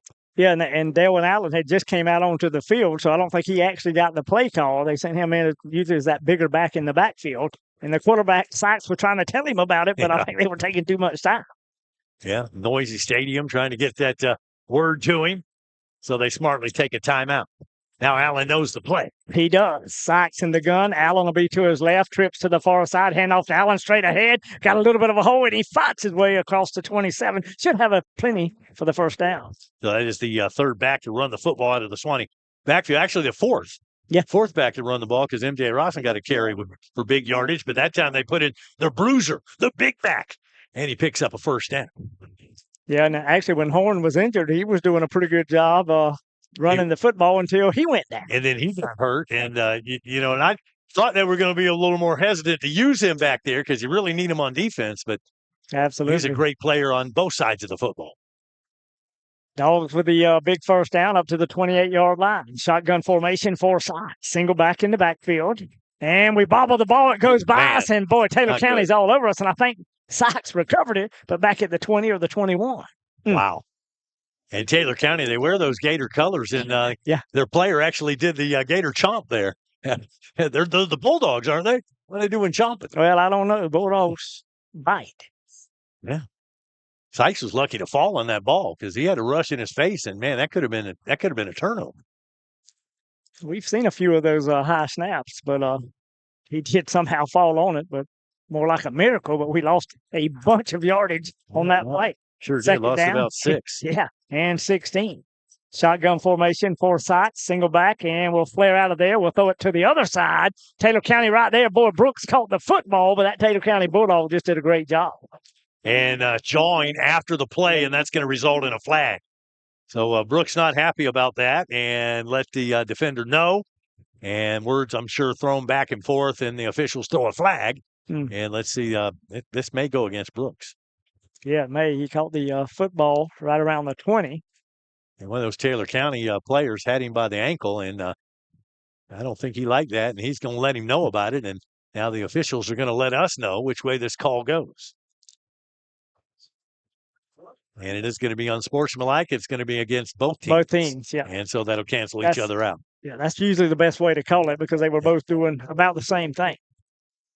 And it ended up being about a yard loss. Yeah. So it's going to be a third down and about 17 yards to go. At the 8:14 mark here of the second quarter, Suwannee leads at 7-0, but been some tough sledding here lately. Has been on this drive especially, but it started at our own 4-yard line, and they got the ball advanced to the 27. Now back to our own 20, facing a third down and long here. See if we can come up with a big play. We're probably going to spread the field. 2 receivers to the far side of the field, 2 to the near side. One of them will be Zion Walker. He'll be on the outside, but he's looking toward the coaches. Shotgun formation, 4 sacks. We're looking at a 4-man front. I think the officials still hadn't set the ball for play. Single back in the backfield. Long snap count. We'll bring motion to the near side with Ross. Looking down the field, looking for Lopez across the middle. Oh, he just threw it behind him just a little bit. And how about the time Sykes had back there, man? He was surveying the field and had the time, and then he triggered and just off the mark. But Lopez kind of sliding in there and trying to come up with a miraculous catch. Cannot do it. Incomplete pass, and Swanee's going to have to kick it away. Yeah, we're kicking deep from our own territory. The ball was just spotted right around the 20-yard line, so we'll be kicking it from somewhere around the 5 or 6. Number 1, Kingston Williams. He'll be the return man. He stands around the 45. Should be running from south to north. High snap, but we bring it down. High end-over-end kick. We're down there in a hurry, and Suwannee actually touched the football right there, but then one of the Taylor County guys picks it up around the 43, and we bang him right down to the turf. Yeah, he might not should have done that, but took a little punishment. But that's where the Taylor County Bulldogs will take over, and they'll have good field position to work with 7:54 left to go here in the second quarter. Suwannee leads 7-0. Yeah, good looking punt that time by AJ. Oh, it was, yeah. And I guess number 1, Williams, thought he was going to return it, but he was looking right at a Suwannee Bulldog right in his face. Yeah. And he kind of backed away. He did, and then that ball took a funny bounce. Yeah. And that could have been trouble. Taylor County was kind of lucky to get away with that one. They were. We could have used that turnover on that exchange. And Suwannee dodged a turnover on the previous possession after that bad snap. But luckily, Sykes fell on the football, but lost the big yardage, and that stalled the drive. And now Taylor County will take over the 42. Hamilton will be the quarterback. He stands in the gun. McCoy will be to his left, and then really they got kind of a slot man, 2 receiver near side, and we got 4 across the front. They'll bring motion near side, and they'll do that touch pass. They dropped the football, but luckily they were able to pounce on it right around the 35. Suwannee was coming after it. Yeah, Jackson, though, was able to fall on it, but that was, avoiding disaster on the Taylor County side right there, because that could have been costly. Yeah, and that backed them up about 7 or 8 yards. That is not too All the way to the 36-yard line. Yeah, so they'll lose about 6 yards, 7 yards. Shotgun formation for Hamilton. McCoy right behind him. They'll bring motion and a little quick pass, flare past the outside. Boy, they got a good move on the outside. That might have been number 8 with that good move. He's one of their go-to guys. And didn't pick up that number, but he made some nice moves out there and avoided a couple of would-be tacklers and is able to get it across. And this is going to bring up a 3rd down and manageable. Still 3rd and long, 3rd and about 9 coming up. Yeah, and Taylor County did a great job. And when we came across to try to make the tackle, they got a good block on us, and that's what kind of set him free to pick up the yardage to bring up a 3rd and 9. See if Suwannee bounces in the 5 across the front because everybody's in tight for Hamilton County. Shotgun formation, and they're going to run it down the center of the field. And, boy, if he's got time, and he doesn't, and it'll go incomplete. I was looking at that fly pattern down the field. And instead, the quarterback kind of running out of time, threw it out of bounds, got rid of the football. And that's going to be incomplete pass and bring up a 4th down. So Taylor County hurts themselves on that fumble. They recover it, but that put them in bad field position, and now 4th down and punt.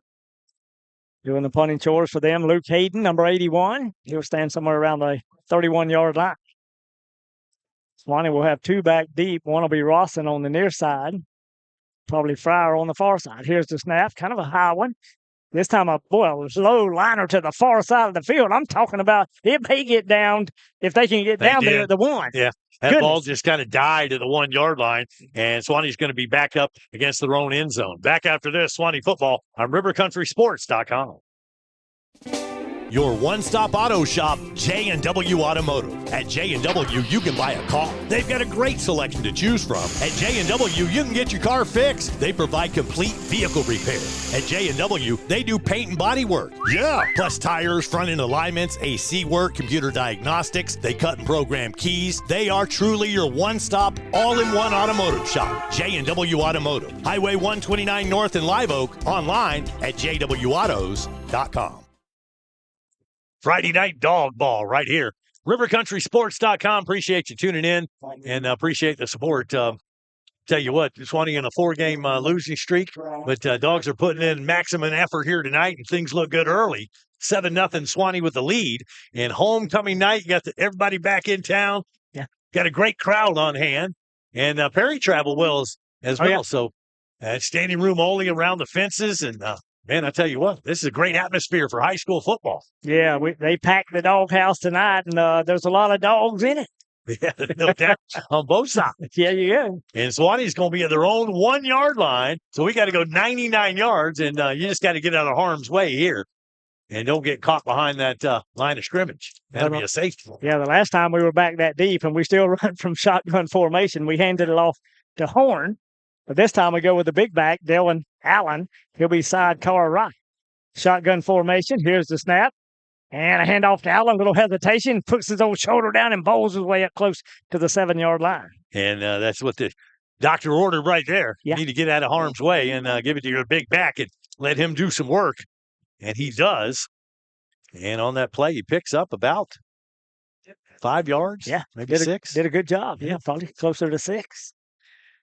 Got it out from being where you're taking the snap in the end zone. Yeah, that always scares me when they're back there in shotgun formation running the ball for their own end zone.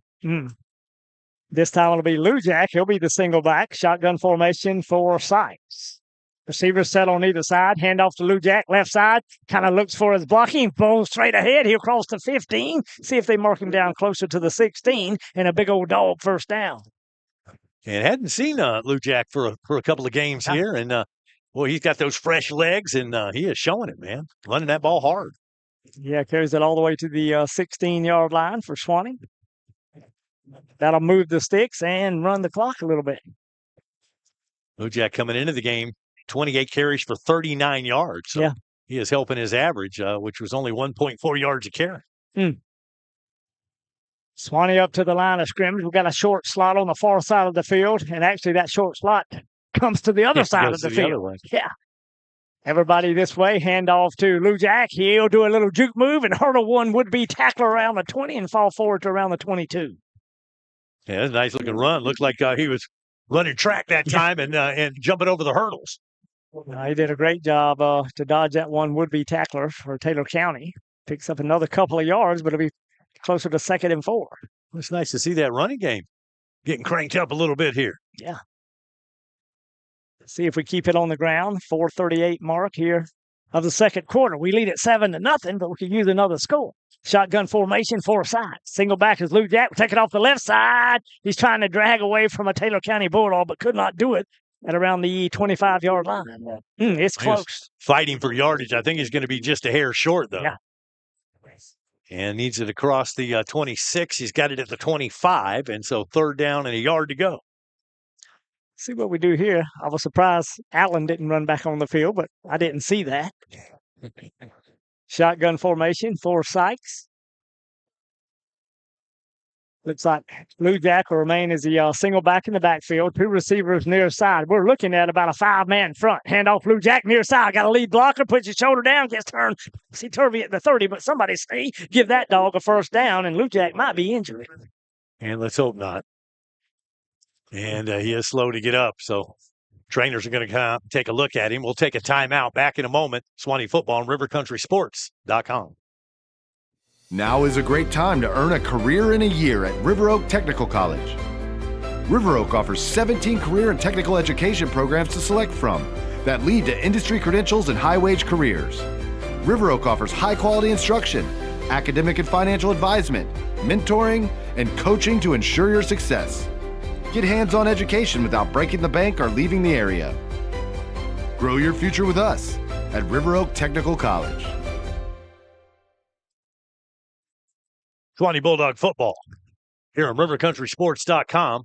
And unfortunately, Lujak's still on the ground, and the trainers are still working on him. Boy, having his best night this season running the football, really running it hard, looking good, and that's a shame to see. Also, I saw Davian Ramirez kind of popping a little bit after that play. Yeah, 2 of those other offensive linemen were helping him off to the near sideline, and hopefully it's kind of like he was maybe a little bit around the ankle was what they were kind of looking at with him. We'll have to wait and see. He's one of the mainstays, one of those senior leaders up there on that Bulldog front. So need him. Lujak is up, and let's see if he can walk in his own power. And he is. He's limping a little bit, but he's up and walking off the field on his own. And it looks to be his right leg or ankle. Yeah. That's bothering him. Man, slap some more tape on that thing. Big first down there. And Suwannee has it at the 31-yard line. 3:49 left to go here in the second quarter. Dogs lead 7-0. Yeah, Ramirez did stay on the sideline as well. So see what Suwannee can do here. We'll have 2 receivers to the far side of the field. Rawson will be to the near side. Shotgun formation for Sykes. Single back in the backfield for Suwannee. Long snap down. Here's the snap and a little bit of play action. Looking down the field. Wide. Ooh, I thought we were wide open, but got knocked away. Yeah, trying to get that to Fryer, and an incomplete pass on that first down attempt. Also a flag in the backfield, and that's kind of in that area of holding. Well, he had all kinds of time, and I was about to give credit to that offensive line, but this could be a hold, and it looks like it is going to be. And they're asking Taylor County if they want to accept it or not. It is going to be a holding call. Yeah, that'll back us up 10 yards. Yep, they're going to take it. Yeah, that's a big one. Notice that time, old Fred Cooks, he was in the backfield. But we were going to throw the football, but it went incomplete. Then had the holding penalty on top of that, and then all of a sudden you first down and 20. Yeah, back to the 21-yard line. Shotgun formation for Sykes. We're looking at a 5-man front for Taylor County. We got trips to the near side. Single back in the backfield. Little play action was Horn, and he throws it out to Horn in the flats at the 20. To the 25, still on his feet, does a juke move, dodges one would-be tackler, and drags another Taylor County Bulldog up to around the 33-yard line. Donnell, number 9, making the tackle. We have another flag, though, however, on this play. Mercy. Yep. And that was a nice-looking play, but this may be coming back. It may be. Yeah, it's going to go against Suwannee. And that's unfortunate on that big play, but let's see what the call is. Another holding call. So back-to-back holds by Suwannee is going to cost them. That was an explosive play, and they're going to move that. The hold was downfield a little bit, so the line of scrimmage will become the 14-yard line. Still first down? Yeah, it's still first down. But probably around first down and 22 after that. Shotgun formation for Sykes. Single back in the back. Boy, high snap. And we get the handoff in. We'll hit the off tackle hold, carry it straight ahead, and get up close to the 19. And so gets a little success on that running play. But second down and about 22 coming up there for Suwannee. Still a long way to go to get to that first down marker. Clock is under 3 minutes to play here until halftime. I want to remind you, coming up at halftime, we're going to carry the homecoming festivities live tonight, so stay tuned for that. That'll be awesome. Get all the cord in there. Yeah. The Dogs of Suwannee, we need a first down. Ticking down here in the first half, we only lead at 7-0. 2 receivers set on either side. Shotgun formation for Sykes. Here's the snap. He's looking, little dipsy doodle, and throws it in. It's caught on the far sideline, I do believe. And that was Logan Brooks over there making the catch. And they say he didn't. They're saying he didn't catch it? I thought the official was marking the ball when he. I thought that was I thought it was an obvious catch, but apparently he was out of bounds. May have been. It was a beautiful pass and catch. I guess he didn't have a foot in bounds. He was right on that sideline. I'd like to see that one on instant replay. Yeah, I would too. I thought he had. Somebody call up to the booth. So third down and 22. It will be. We'll come out with trips to the near side. Single back in the backfield. Sykes will be the quarterback. Here he is, a little play action, looking, and he's going to have to tuck it and run it unless he does a circle and comes back and somebody come back to you, quarterback. We'd finally throw it to a back out of the backfield. That's Horn, but he'll just get to the 20-yard line and pick up a 1. Kind of a busted play there at Sykes. I hadn't seen him do that before. It looked like he was going to try to run for it, and he was running for his life, and he did do the turnaround like you mentioned, and got out there in the open, and he found his back out of the backfield, but short yardage, and that's going to be a punting situation coming up for Suwannee. Timeout on the field, 2:16 left to go until halftime. We'll take a timeout as well. This is a Taylor County timeout, by the way. Back after this, Suwannee football on RiverCountrySports.com.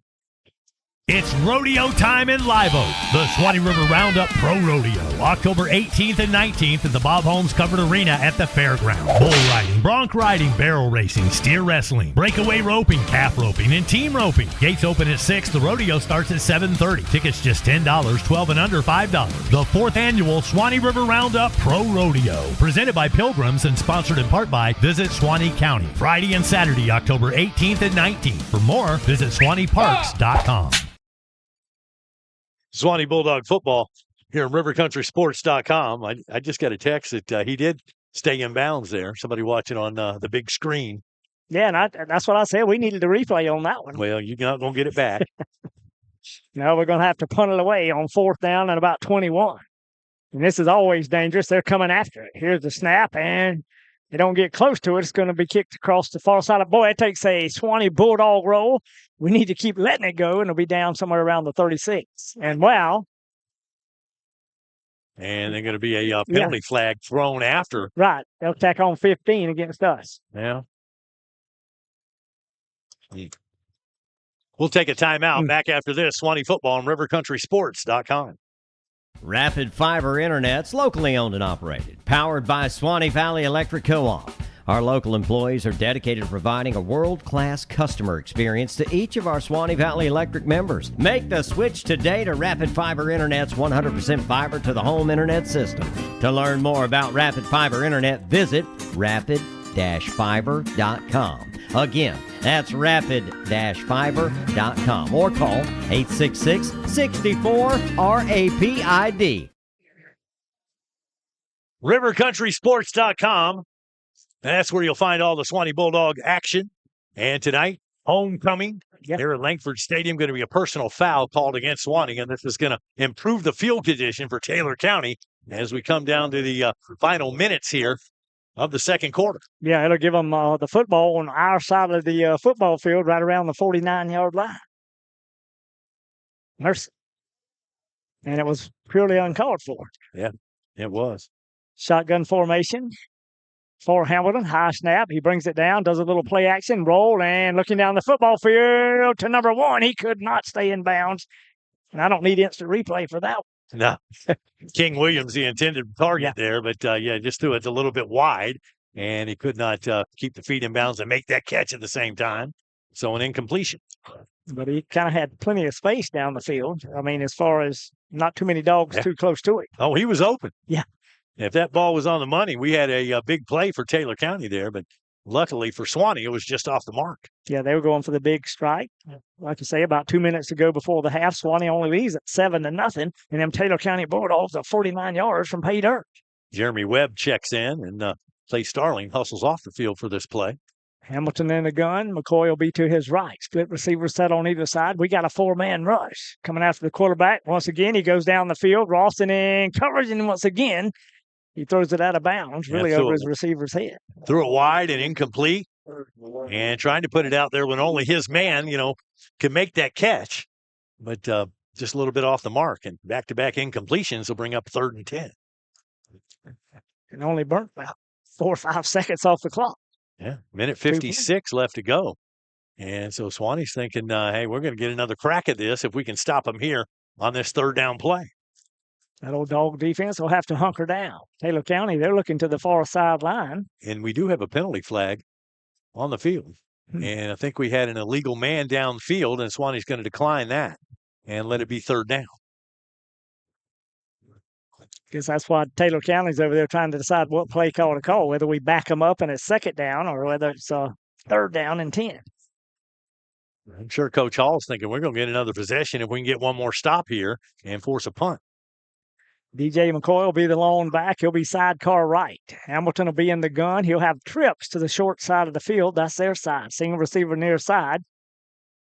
That'll be number 12, Mingo. Long snap count, trying to get us to jump offside. We don't do that. Hamilton with the football, looks across the middle. Boy, intended for number 1, King Williams, and it goes incomplete. And almost intercepted. Yeah.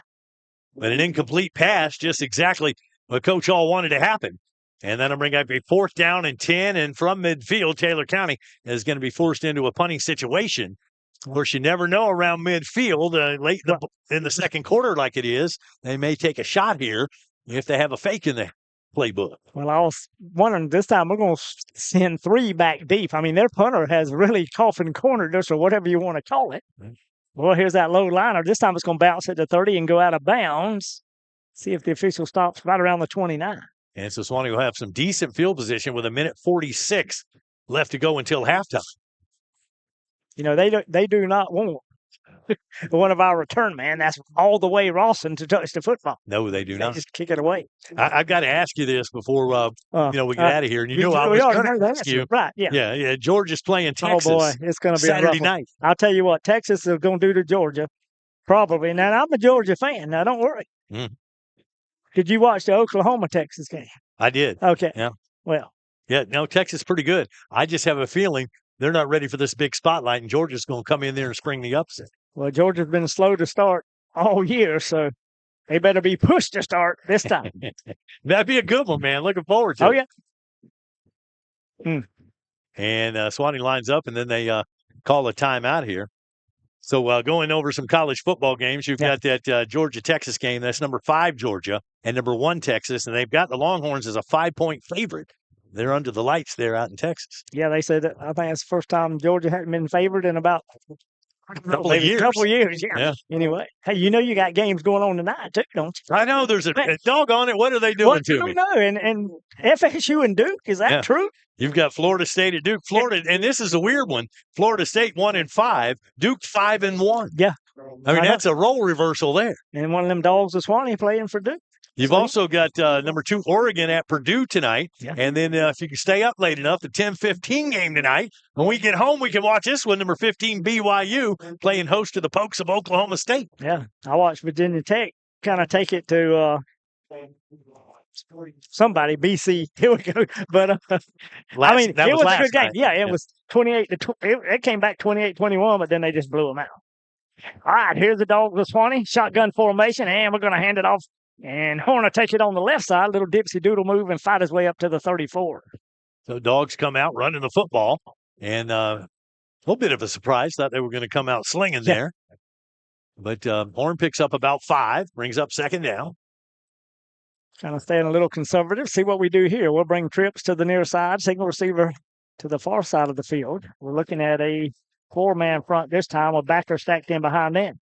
We're in the gun. We'll hand off once again to Horn. Horn will kick it out to the outside at the 40. Does a dipsy doodle move at the 45, and he'll be drugged down right around the 47. Should have got out of bounds. He did get out of bounds. Yep. And a beautiful run there by Horn. Man, he is looking good coming into this game. 22 carries, 180 yards, averaging 8.2 yards per touch.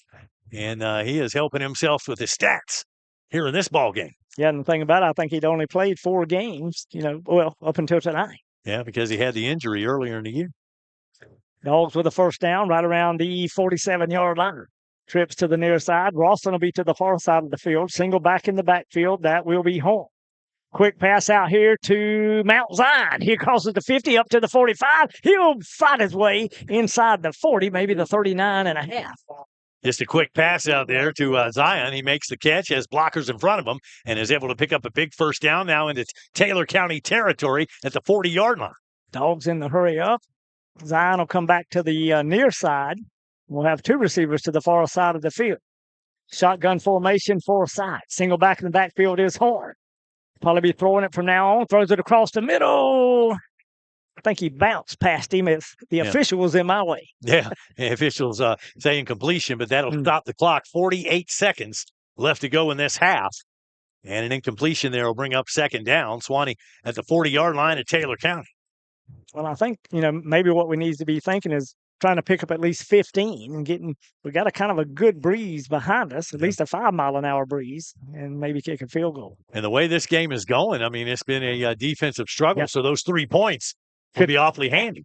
Sure would. Suwannee with trips to the near side of the field. That's the short side.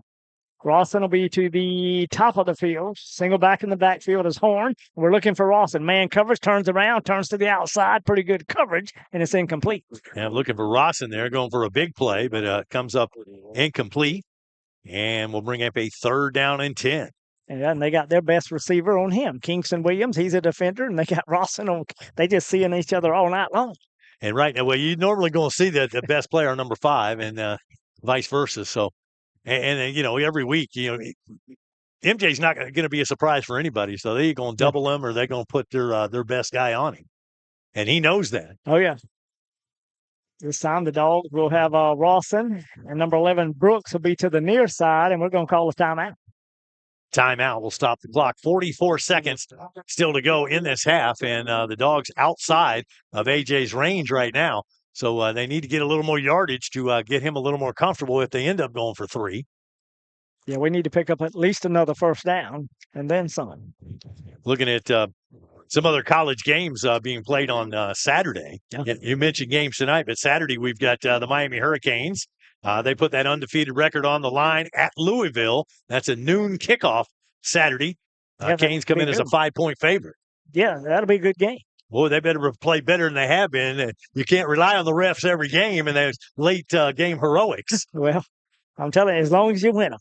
What about this game? SEC game, 3:30 Saturday. You've got 7th-ranked Alabama at number 11 Tennessee. Will they be singing Rocky Top, or is it going to be Roll Tide? Well, I tell you, Tennessee had struggle to beat UF, so, But Bama struggled to beat South Carolina. Well, they sure did, so that could be a heck of a ball game in itself. Alabama only a 3-point favorite in that. All right, let's see what Suwannee comes up with here on 3rd and 10. We'll have a 2-receiver set on either side of the football field. Shotgun formation for Sykes. Single back, and we're looking. Sykes looking. He's going to run out of the pocket. Need a receiver to come back to him. He's just going to run out of bounds on the far sideline and pick up 2. He picks up 2, but there's a flag right there at the 41-yard line. And so quarterback scrambles out of bounds. But probably be a holding call. That's my guess. Yeah. And it looks like it is going to be on Suwannee. The official has yet to show us. He is telling the Perry coach. They may decline. They may. I mean, it'll bring up, a 4th down and 8? Jesse Braswell, the head coach of the Taylor County Bulldogs. And not sure what the call is if they accept the play. Sykes got about 2 yards, so it'll be 4th and 8 coming up. And we'll move the ball down to around the 38-yard line. Well, they know we're out of field goal range at that point. It's going to be a hold against Suwannee, and it is declined. All right. So it's going to be a 4th down, and it looks like they gave him a yard to the 39, so it'll be 4th down and 9 at the 39-yard line. And let's see if Suwannee, they are going to bring in the kicking team and try a long field goal here. Now, he's got the wind with him. I just figured we might go for it on 4th and 9. But. Well, it looks to me they're setting up for the kick. Now, this would be, if I got this thing marked right, it's going to be about a we're going to punt. Be over 50. We're going to punt. Yeah, now we're going to punt. Okay. All right. That's okay. Maybe it's a fake punt. I don't know, but it's not going to surprise anybody. Here to snap, a low one, and we are going to punt it away. High spiraling kick. They don't even send a guy back. We'll catch it around the 6 or 7. And so Taylor County will have 31 seconds to work with, and okay. Yeah. I mean, I understand, I guess, the strategy. You want to pin them back. I was thinking the long field goal will put them at the 20-yard line. I mean, with the win, it's a little out of his range, but that's what I was guessing. That did not happen. They elect to punt. And you were thinking they were just going to go for it and pick up those 9 yards or give it a heck of a try. Well, that's what I was thinking, yeah. Or hoping, I guess. We were both wrong. So they punted away. And they do pin Taylor County down inside their own 10. Yeah. And there's about 31 seconds left on the clock. Let's see if Taylor County just takes a knee or what they decide to do here. And now another stoppage of play. You got that rodeo going on tonight. Yeah. And obviously we're not making it tonight because we're here at the ball game. But tomorrow night, rodeo action in Live Oak. So don't miss that. They'll have it all going on. That's going to be great, man. That's going to be at the covered arena. The weather's nice, so it doesn't matter anyways. But the Bob Holmes covered arena there in Live Oak behind the Coliseum and all the big events, man. They've got the bronc riding. They got the bull riding. They got barrel racing and calf roping and the whole 9 yards. Got it all. Yeah, and it's a big-time professional rodeo now. Yeah. I went last year and thoroughly enjoyed it. No, that's a pretty good deal. I like that bull riding. I watch it on TV sometimes. That bull riding's not like it used to be. They used to go out there just a cowboy hat and, maybe a big belt buckle and all. But now they got, doggone look like football players out there. Well, them old bulls, they've gotten bigger. It's just like kids nowadays. They're 6'5" and 300 pounds, and them bulls have grown too.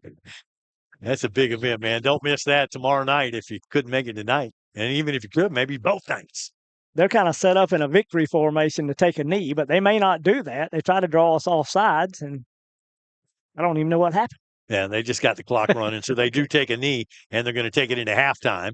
Stay tuned. At halftime, we've got our homecoming festivities coming up. Your score at the half, Suwannee 7 and Taylor County nothing is Bulldog football on rivercountrysports.com.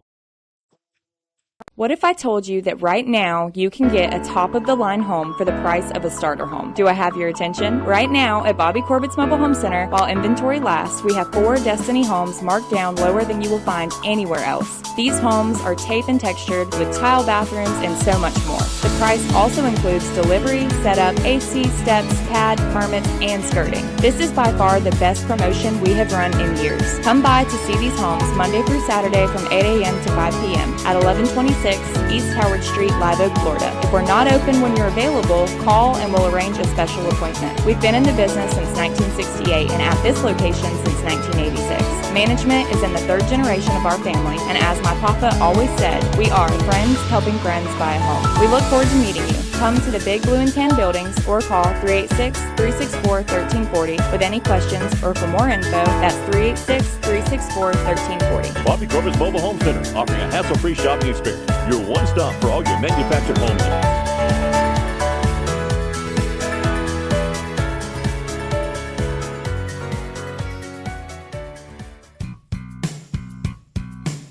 When you're in the market for a home or vacant property to build that dream home on, contact Pool Realty of Live Oak. They can also help locate commercial real estate for your business venture. Pool Realty has a full team of professional and caring real estate brokers and agents, so always think Pool Realty of Live Oak to help you find the perfect home or property in Suwannee or surrounding counties. Pool Realty, a proud supporter of Suwannee Bulldog football and rivercountrysports.com. Hey Bulldogs, let the UPS Store of Live Oak handle all of your packing and shipping needs. The UPS Store of Live Oak also offers mailboxes, printing, faxing, scanning. We also offer notary services and shredding services as well. Stop by your local UPS store. There's help in here.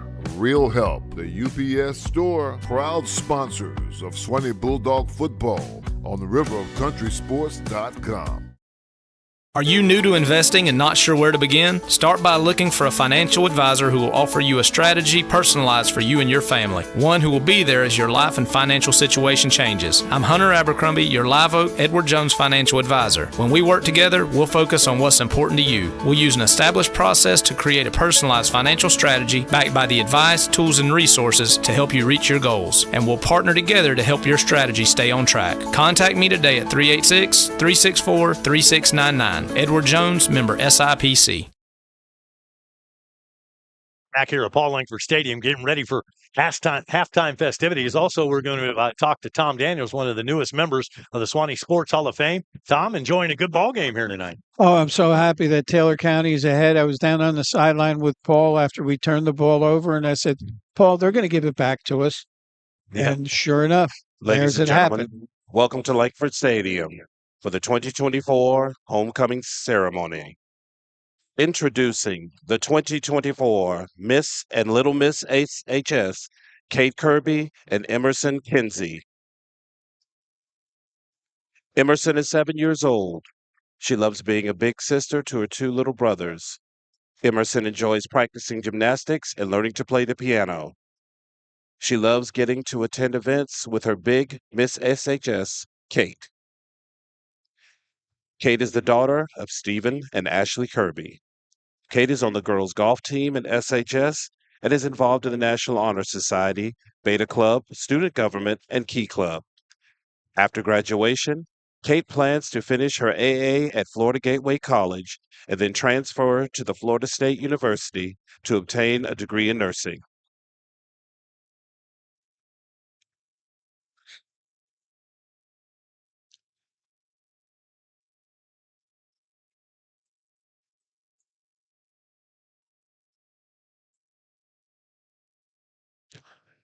Selected by the football players to represent them for tonight's game is Miss Haley Norman, Miss Danica Williams, and Miss Jakaya Washington. Haley is the daughter of Dana Fortson. Danica is the daughter of Amber Buddha and Wes Williams. Jakaya is the daughter of Barry and Nicole Washington.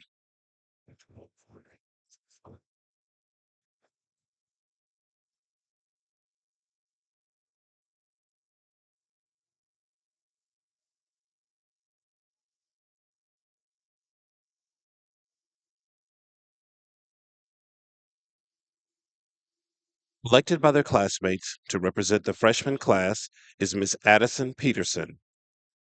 She is the daughter of Ashton and Curtis Peterson. She is a member of the varsity softball team and does travel softball.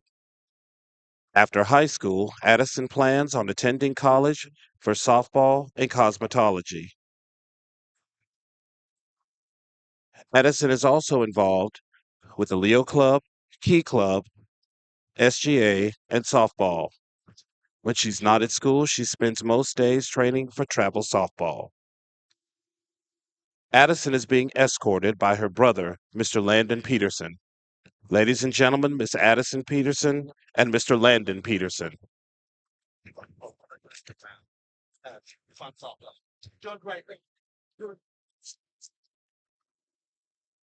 Elected by their classmates to represent the sophomore class is Miss Gabriela Garcia. She is the daughter of Jose Garcia and Lindsay Bryant. Gabriela is a member of the soccer team and student government. She also plays travel soccer. After graduating, Gabriela plans on attending college and going into the medical field. Gabriela is being escorted by Mr. Blaine Kelly. He is the son of Wayne and Joni Kelly. Ladies and gentlemen, Miss Gabriela Garcia and Mr. Blaine Kelly.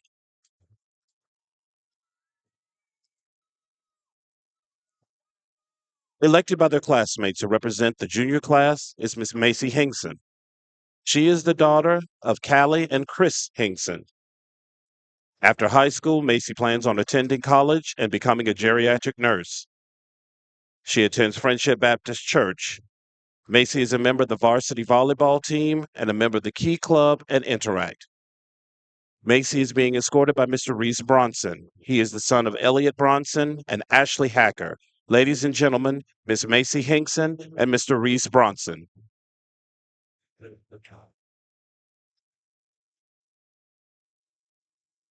The first of our senior princesses is Miss Paisha Carroll. She is being escorted tonight by our senior prince, Mr. Logan Brooks.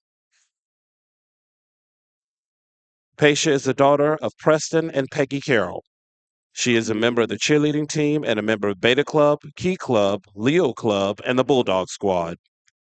After high school, Paisha plans on finishing her AA degree at North Florida College and then plans to attend the University of Florida to be in the medical field. Logan is the son of Brad Brooks and Terry Lynn Sanderford. He is a member of the football team and the baseball team. After high school, Logan plans on attending college and playing baseball.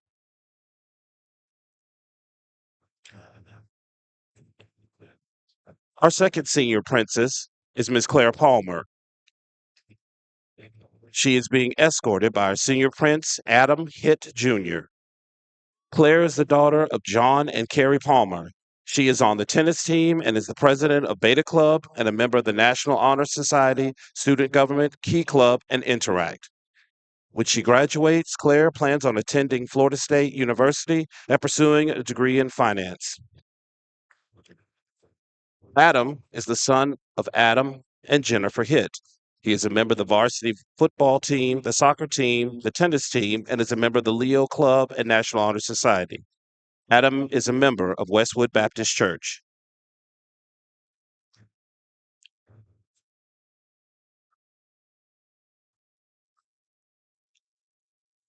Miss Jordan Rodriguez is our third senior princess.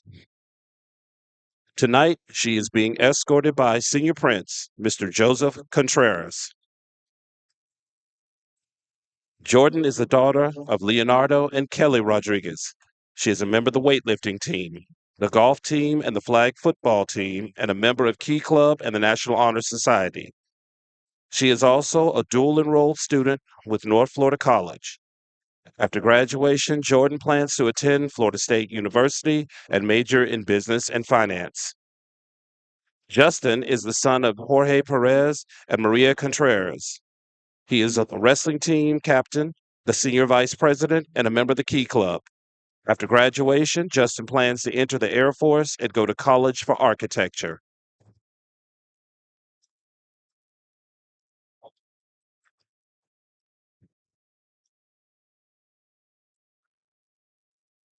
The fourth senior princess is Miss Jessica Tran.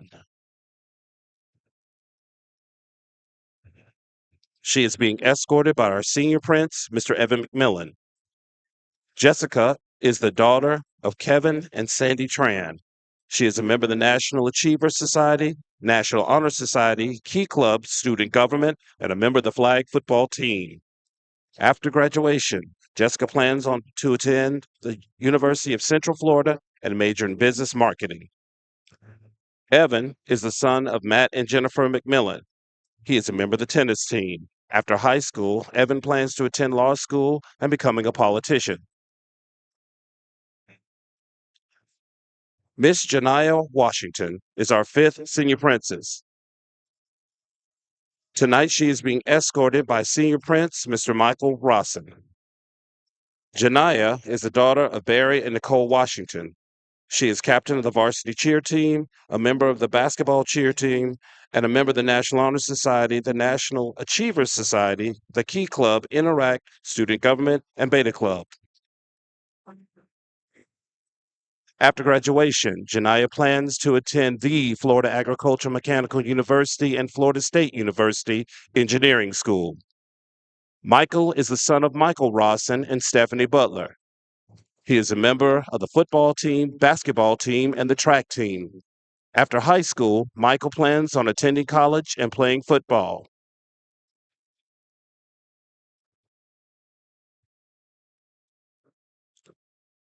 Now we present our 2023 Suwannee High School Homecoming Queen, Miss Johanna Alessia.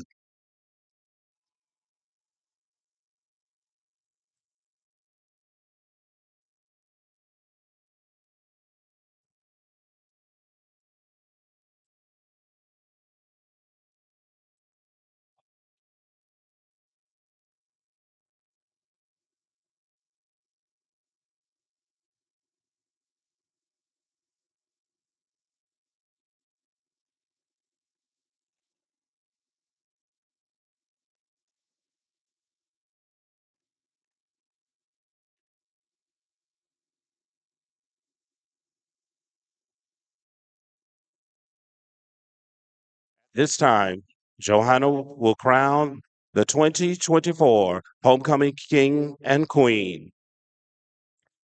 The 2024 Homecoming King is Michael Rosson.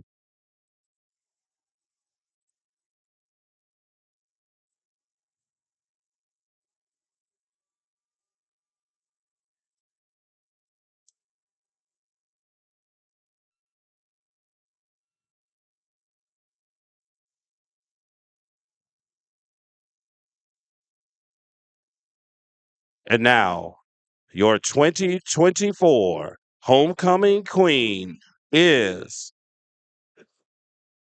Janiyah Washington.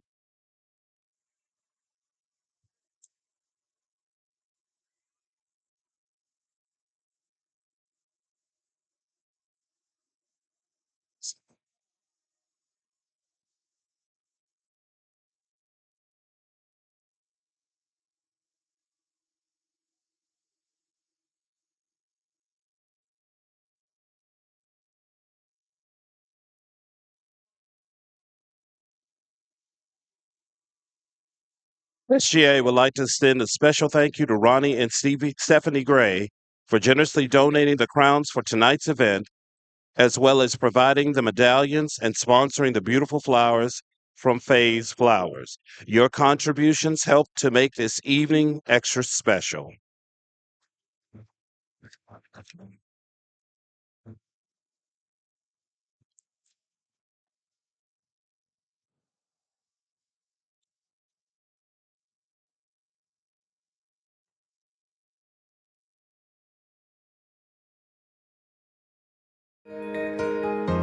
It's homecoming tonight, and our congratulations to the Queen and King and their attendants. They'll all be looking their best tonight.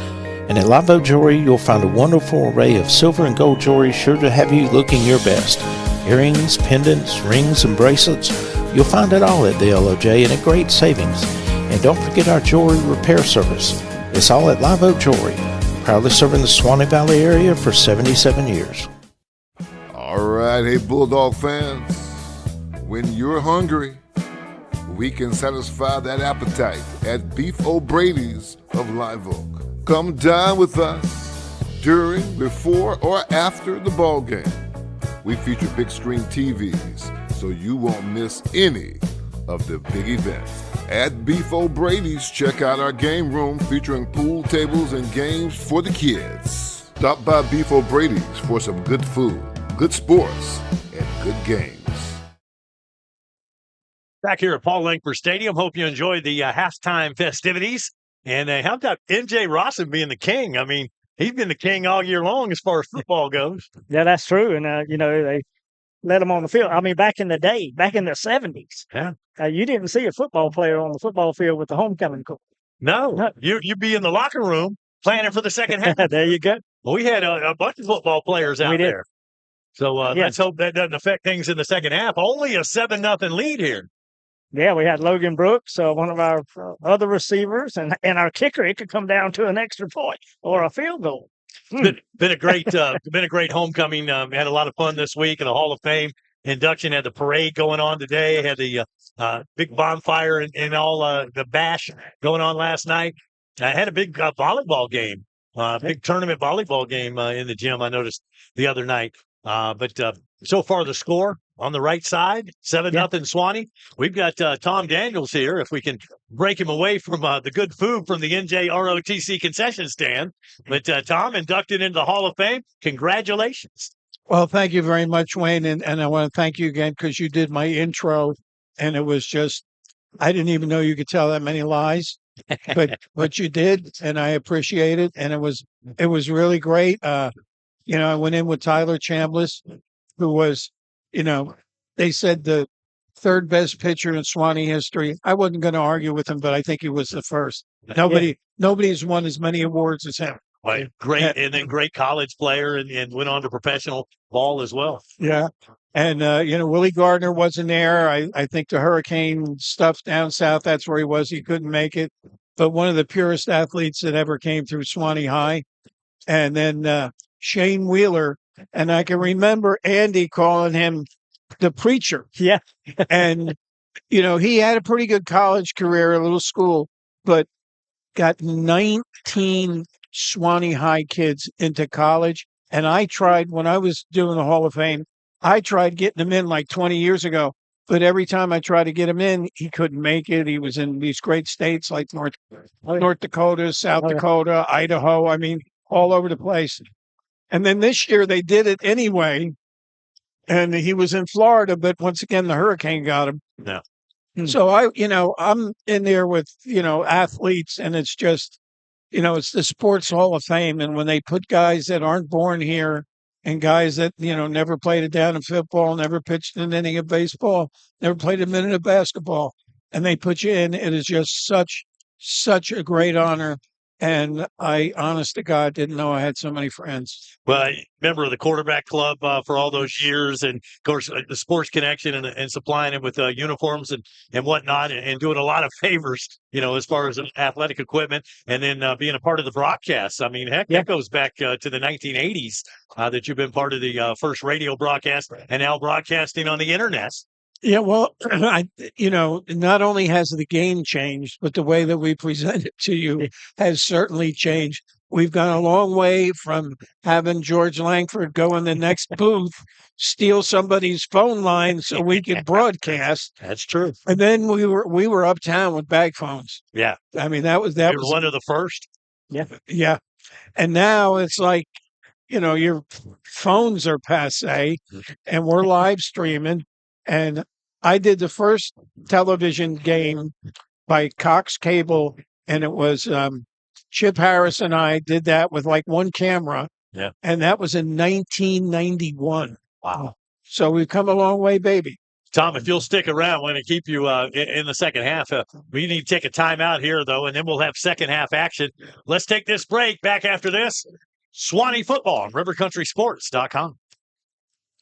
Do you need tree service? Morgan Tree and Debris provides you with quality and affordable tree service in Live Oak and surrounding communities. Morgan Tree and Debris is a full service and tree company. Tree trimming, tree removal, firewood, stump grinding, storm cleanup, debris removal.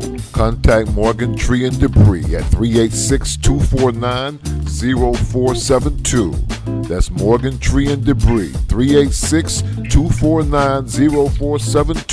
for all of your tree service needs.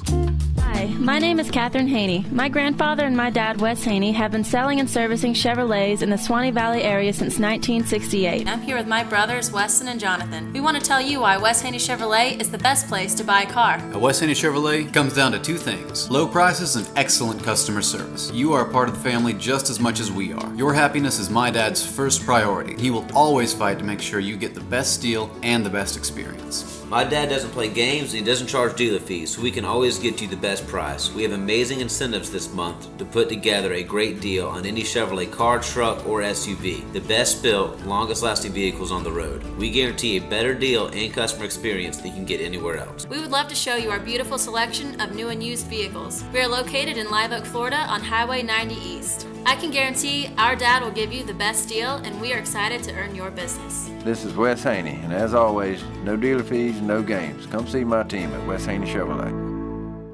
It's rodeo time in Live Oak. The Suwannee River Roundup Pro Rodeo, October 18th and 19th at the Bob Holmes Covered Arena at the fairground. Bull riding, bronc riding, barrel racing, steer wrestling, breakaway roping, calf roping, and team roping. Gates open at 6. The rodeo starts at 7:30. Tickets just $10, 12 and under $5. The 4th annual Suwannee River Roundup Pro Rodeo, presented by Pilgrims and sponsored in part by Visit Suwannee County. Friday and Saturday, October 18th and 19th. For more, visit SwaneeParks.com. What's a football game without pizza? Papa John's Pizza of Live Oak can take care of all of your football dining needs. Take care of your hungry crowd before, during, or after the game. Stop by Papa John's for better pizza, better wings, and many other delicious menu items for the family or the game crowd. Papa John's Pizza always has better ingredients, better pizza. Where's the Suwannee Bulldog football here on rivercountrysports.com. Second half just underway. Yeah, no, it looks like Talon put a foot into it. The Dogs are returning it. Look like old Mount Zion coming with a football right up the middle of the field, and he'll get banged down close to the 28-yard line. But hold everything, there's a flag. Of course there is. Always. And Tom Daniels up here. It's just like old times. Yeah. Wayne and Andy and TD doing the broadcast. Yeah, but you used to make me go along the sidelines. Yeah. And I was down on the sidelines for most of the first half. And, there hasn't been one, every snap is out of the shotgun, which, that's how it is nowadays. But the only thing that Suwannee has run between the tackles has been a couple of counter plays. And I think, when you see these guys line up defensively, that there's a gap in the middle of the field. And anything that, you break between the two tackles is going to go a long way. That holding call puts us back to our own 15-yard line. We'll bring in Watson again, number 21. He'll check in, Hunter Watson. See if he'll be maybe the tight end. Shotgun formation, 4 sacks. Single back in the backfield, that'll be Horn. We'll take Roston in motion. And Roston will get the football, but he's going to have to do a stutter step, and Taylor County's all over him. He can't break away from them Bulldogs. Right around the 10-yard line. Mercy. Yeah, you had Jackson. There was Zachary Jackson. Just had him by the leg and wouldn't let go. And he finally broke free from him. But by that time, there were more Perry Bulldogs back there to help out. And so that'll be a loss on that play. And that's a play that, you're trying to break it to the outside. And you've got speed, but so does the other side. And, you can't get there every time. 3-yard loss. Shotgun formation, once again, 4 sacks. Number 2, Horn, he'll be the single back. He stands right behind him. And this time, the quick pass to the inside. Rawson gets the football, and this time they're Johnny on the spot again. Those Taylor County Bulldogs. Number 5 makes the tackle for them. Yeah, McCoy making the tackle. That play worked earlier in the first half, and evidently Taylor County's made a few adjustments, but that was successful. And you can't come back to it now, but that's something that I would come back to later in the game is these short screens and bubble screens. Yeah, we got to get the ball to our playmakers. 3rd down and a little over 10 yards to go. Sykes in the gun once again. They'll bring a blitz from the outside. Sykes looking for Rawson. He breaks free over the middle, makes a great catch over one defender, breaks that tackle up to the 30, to the 35, and he'll be banged down at the 36. Give that dog a first down. Well, this has been all M.J. Rawson on this drive, running the ball in that first play and then back-to-back catches. And, boy, the yards after the catch. M.J. Rawson's just a special player, Tom. He's going to find a place on a Saturday roster. Well, I'd tell you, every time they throw tonight, either side, I hold my breath. I mean, that was a great catch. Yeah, we're looking for that pick 6. Yeah. 1st and 10 Dogs, shotgun formation, pretty much the same. And I thought they came across the line of scrimmage. They did not. Hand off to Horn. Horn does a little dipsy doodle move, but boy, Taylor County, once again, number 5, like you say, DJ McCoy, they got their best athletes on the field too. And that's an off tackle play, and he immediately took it to the outside. And like I said before, I think they need to run between those tackles a little bit. He gained nothing, and if he had stayed between the tackles, worst case scenario was he was going to gain nothing or a yard. He did end up giving him a gain of 1, so 2nd and 9 here. See what the Dogs can do here. We're looking at a 4-man front. Now Taylor County bounces in the 5. Shotgun formation for Sykes once again. Horn right behind him. Little play action, roll out, and quick pass to Brooks. Brooks makes the catch, but he'll be taken down after a pretty good pickup, but only to the 42-yard line. Simmons came up, made a quick tackle there for Taylor County. Well, the short passes don't scare me as much as all this stuff that's over the middle. And actually, I thought he'd gain a little bit more than what the officials gave him. It's you can pick up a 5. Oh, it's going to be a long 4 here. Yeah, 3rd down and 4. 2 receivers come to the near side. That'll be Lopez along with Zion Walker. Single receiver, far side of the field. We move early. That's going to cost us 5 yards. Yeah, you don't need to hurt yourself there. I'm looking for that 3rd down play and trying to keep this drive alive, and unfortunately a false start. And we know that was a pulling guard because he was fixing to go the other way. It happens in the NFL, and it's just, a matter of discipline. And at the high school level, it happens a little bit more than you even know because the officials sometimes let you get away with it a little bit, but that was too obvious. Yeah. There'll be a 3rd down and about 9 yards for Suwannee. Trips to the near side, single receiver to the far side of the field.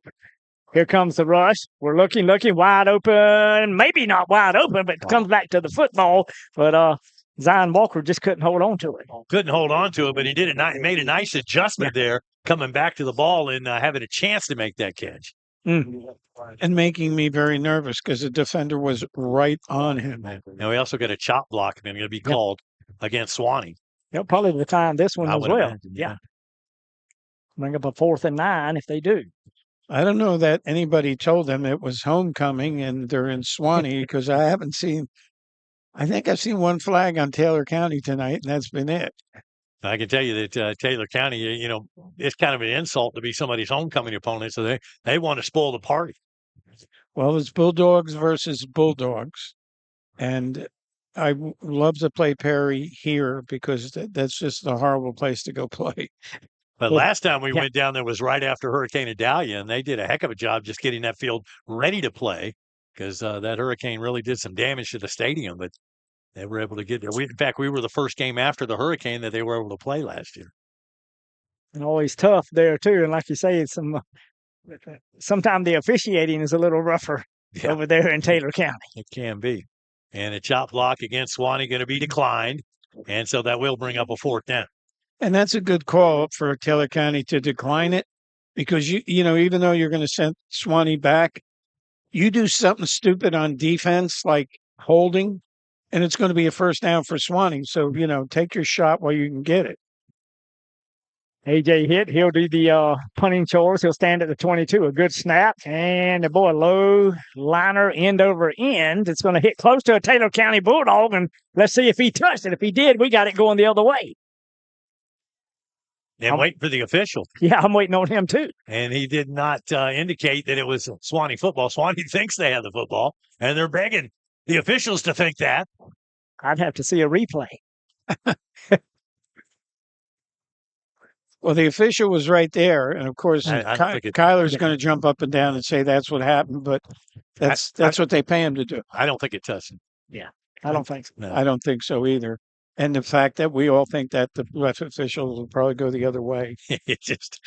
Coach Hall is politicking for it, that's for sure. He is, but the two officials discussing it, I don't think either saw the ball hit a Taylor County player, or the decision would already be made. And they got 4 of the officials that are discussing it, and they're going to say Taylor County football. And the Suwannee folks don't like it, but I believe that's the correct call. Yeah, I do too. So Suwannee will turn around and play defense. Taylor County will take over and have possession of this football. Looks like about around the 35-yard line. Yeah, and the thing about it, really they'll have pretty good field position because it's kind of a low liner kick, but we also don't want to kick to their deep man, is what I've seen tonight. And the officials are still discussing this thing. The white hat's going to come out and look up here and tell us something, I hope. Well, they changed it. I think he pointed the other way. Can you overrule a call in high school football? Well, there is no replay to check, so I'm not sure exactly how that transpired. And now the Taylor County coach, he's going to want an explanation as to exactly what in the world they're calling here. Yeah. So this is what you call entertainment. It is. And, I'm glad folks have pictures. Sometimes we do radio and we're talking about, we get confused by the officials. Yeah. And now folks can see what we're talking about. Oh, yeah. So sometimes it does get confusing. But it is going to be a turnover, and apparently Suwannee's going to get the football. Yeah, and I still don't think Taylor County's coach is very happy with that, as he's still talking to the official on the far side of the field. It's our homecoming. We get the benefit of the doubt. Got to have a little bit of home cooking on homecoming. Yeah. Let's see if they take advantage of it. We got a short slot, shotgun formation. Rawson will come in motion, and we'll fake to Rawson and keep it ourselves. We'll be the quarterback. And that'll be Sykes, takes it straight ahead, but he got a hard-fought yard. Yeah, he didn't get much out of that, and a lot of running side to side. Rawson going one way, fake the handoff, and then the quarterback just kind of dancing up there and getting what he can. So it'll be a short gain, and he does cross the 35-yard line, so give him a pickup of a yard. And I thought Taylor County did a good job because they were kind of all in the backfield, and it looked like we were going to have some running room. We just couldn't find that hole. 8:20 to play here, third quarter. Suwannee only up 7-0. Shotgun formation once again. 2 receivers to the near side, 1 to the far side of the field. That'll be the visitor side. Single back in the backfield is Lujak, and Lujak with a counter. Comes back the other way. Got a good block by the tackle, but they got us by the collar and drag us down just inside the 30-yard line. Well, they faked the pitch that time, and then the handoff to Lujak, and pretty nice yardage. And nice to see him back out there. He got hurt a little bit earlier. I thought he might be out for this ball game. Well, this is 4-down territory for sure. I don't think the field goal range is, right now you're looking at a 47-yard field goal. So I think on 4th down, coach will go for it if he doesn't make it here on 3rd. Lujak stays in the game. He'll be the single back. Trips to the near side. And here's the snap, a little high snap, and hang on, some movement or something at the line of scrimmage. Did we take too long? No, going to be a procedure call. Wow.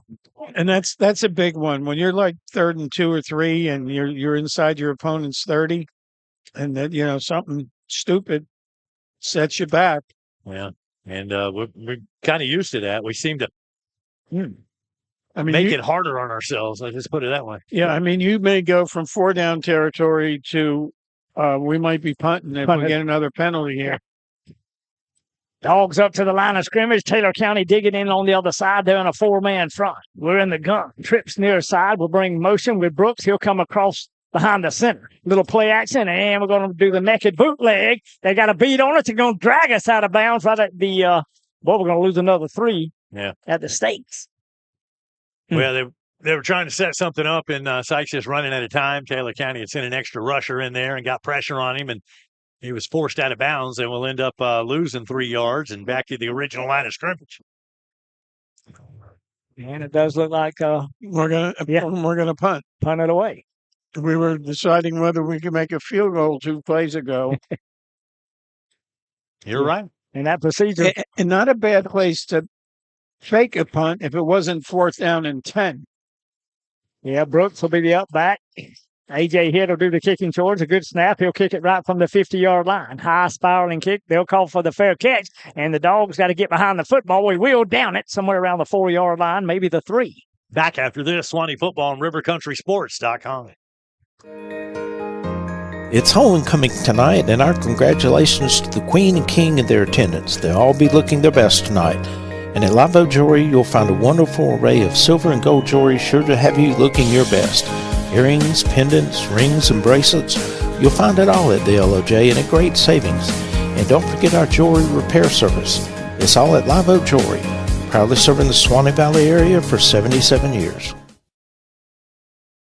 Suwannee Bulldog football, rivercountrysports.com. Yep, Suwannee did a nice job there with special teams, and now Taylor County up against the shadow of their own end zone. They are. Hamilton, he'll be the quarterback. He stands as the gun. Single back McCoy, hands off McCoy. He'll take it off the left side. Got a kind of a push on that Bulldog defense in front, but only bangs his way out close to the 5-yard line. You know, when you have that shotgun snap and they're snapping into the end zone, I'm on the other side of the ball. I'm bringing the house looking for the safety. Absolutely. And we said the same thing. We were at our own 1 earlier in this game, and we're back there in shotgun formation, and you got to run a ways just to get back to the goal line. 2nd down and 8, Taylor County. They have the ball and the nose of the football touching the 5-yard line. Trips to the near side. Shotgun formation for Hamilton. McCoy, he'll be the single back. Going to pump and looking for a receiver. Boy, just does overthrow him. As we had some pretty good coverage downfield. One of them Dogs shaking up. Maybe not too bad because he jumped right up. Ram popped back up. Yeah. It looked like initially he was just slow getting up and an incomplete pass, 3rd down. And somebody ran a wrong pattern because Taylor County had 2 guys within 3 yards of each other. And was there another flag? Yeah, another flag on the field. And if that's a holding in the end zone, that's a safety. So let's see what this call is. It's going to be declined. Only going to take the play, the incompletion. And so 3rd down and 8 coming up from their own 5-yard. Yeah, it must have took place right at the line of scrimmage. Yeah. 3rd down and 10 for Taylor County. 6:12 to go here in the 3rd quarter. Suwannee leads at 7-0, but we need the football back. And it's a big down, Andy. This is the one that we stop them here. We're going to be in scoring position. Price will be the lone receiver to the near side. Trips to the far side, and Hamilton looking plenty of time, throws it and overthrows everybody. We had plenty of Dogs down the field and pretty good coverage. And tell you what, it was a gutsy call on that 3rd down play. He's in his own end zone and taking all day back there. But Suwannee couldn't get to him, and he got the pass off, but it falls incomplete. And I'm glad that we didn't try to intercept it because we would have, be on our own 45-yard line here. And because the guy dove for the ball. But now there's a chance of a punt block, a bad snap, or a return, and we've got 3 guys back for the return. Yeah, and all of them, you go Walker, Fryer, and Rawson. Yeah, you got Hayden. He's standing right on the end line. I mean, we're within about 2 steps of it. A little bit of a high snap. We come after it. We got it. We blocked it. And Smith, we on the football in the end zone. There's a match. Yes. And somebody say, touchdown, Suwannee. Oh, my. That's why you let me announce. You called it. How about that? Yeah. See, that is the Howard Cosell of broadcasting. That's what I think of when I think of Tom, that we could probably talk about the 1968 Bulldogs and he could pull something up. Well, it is amazing to watch Tom give his speech in the Hall of Fame. He named everybody in the room, and he started talking about everybody in the Hall of Fame, and he's recalling things from 30 years ago and naming names, and it's amazing, all that knowledge. Oh, yeah. In that noggin. It's amazing that a 74-year-old man can remember that when he can't remember what he had for lunch. Well, the block punt gets a 6. Here's the snap down on the tee, end over end. A.J. hit, push it through the uprights, and the Dogs lead at 14-0. With 5:58 to play third quarter, back after this, Suwannee football on rivercountrysports.com.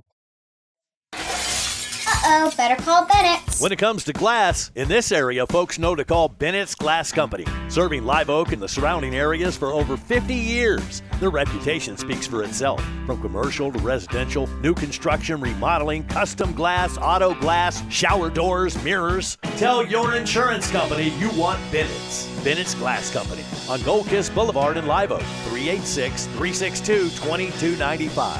When glass breaks, better call Bennett's. Suwannee Bulldog football here on rivercountrysports.com. Wayne Luttrell, Andy Dagan, Tom Daniels.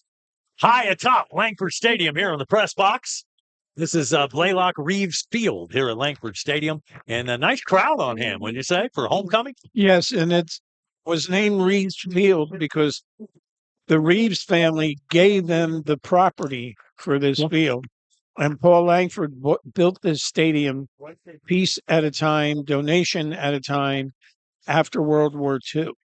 And then, Pittman had some good years, and Jim Tope was the principal, and Charlie Blaylock was a superintendent. And we got one of the, I don't know if it's one of the, it may be the best high school facility outside of Bowles.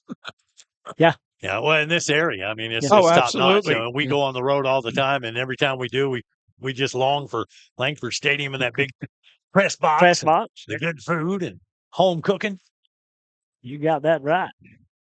A.J. Hitt will tee it up at the 40-yard line. Two of those speedsters for Taylor County will stand back deep. Number 1, Kingston Williams, he'll be on the near side. We've been kicking it to number 0. That's Simmons, and he'll retrieve it right around the 10 on the far side of the field. Simmons got a little bit of crease up there, but them Dogs pounce on him right around the 24, maybe the 25-yard line. And that play is going to be started at about the 12-yard line because unnecessary roughness on Taylor County. And that's it's not unusual with 16, 17, and 18-year-old boys. And while they sort that out, we'll take a timeout. Suwannee football, rivercountrysports.com. Everybody's always claiming to offer the top insurance, the lowest rate, blah, blah, blah. Well, cut the game and go to the Jeff Tippins Insurance Agency. Jeff is an independent agent, meaning he can shop around to get you the best price for the coverage you need. With access to major carriers like Auto Owners, Progressive, Travelers, and Mercury, stop with those cold 800 numbers. Discover the personal difference with the Jeff Tippins Insurance Agency. US 129 North in Live Oak. Call 364-2886 or visit JeffTippinsInsurance.com. Tom, that penalty flag actually against Suwannee, so Taylor County has the football at the 40. Mercy.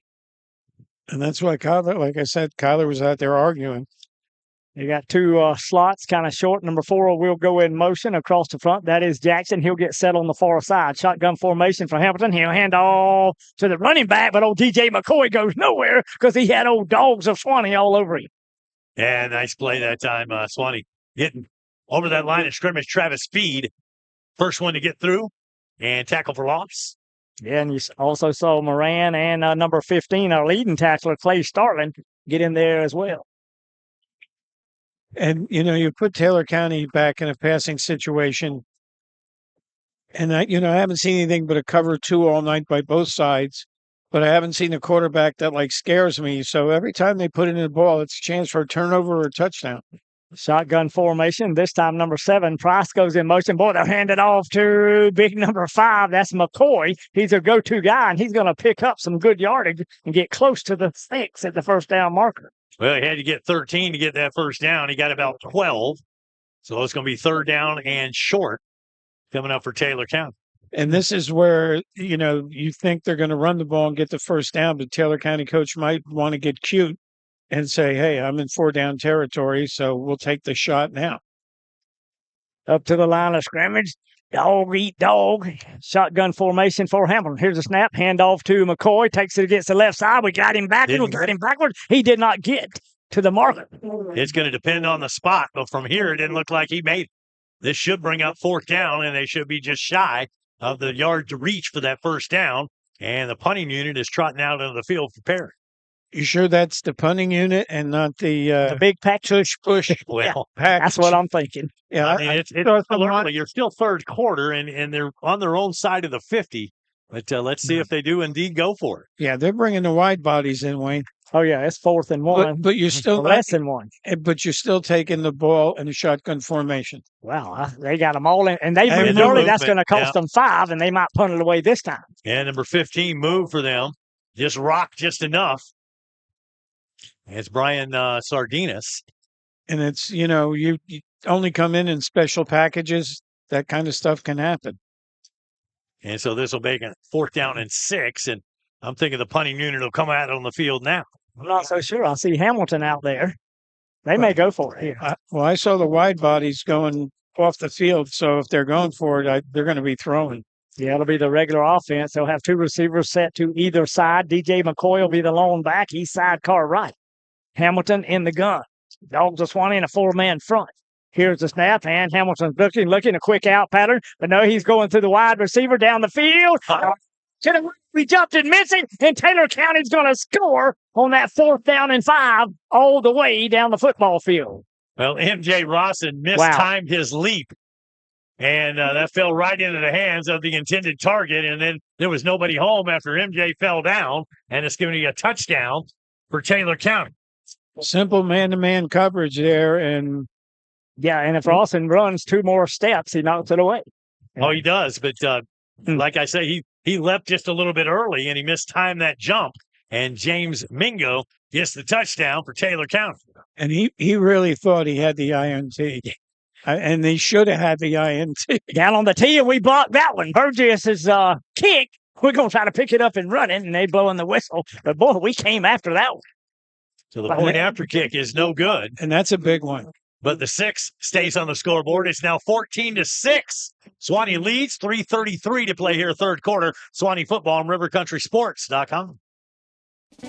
Your one-stop auto shop, J&W Automotive. At J&W, you can buy a car. They've got a great selection to choose from. At J&W, you can get your car fixed. They provide complete vehicle repair.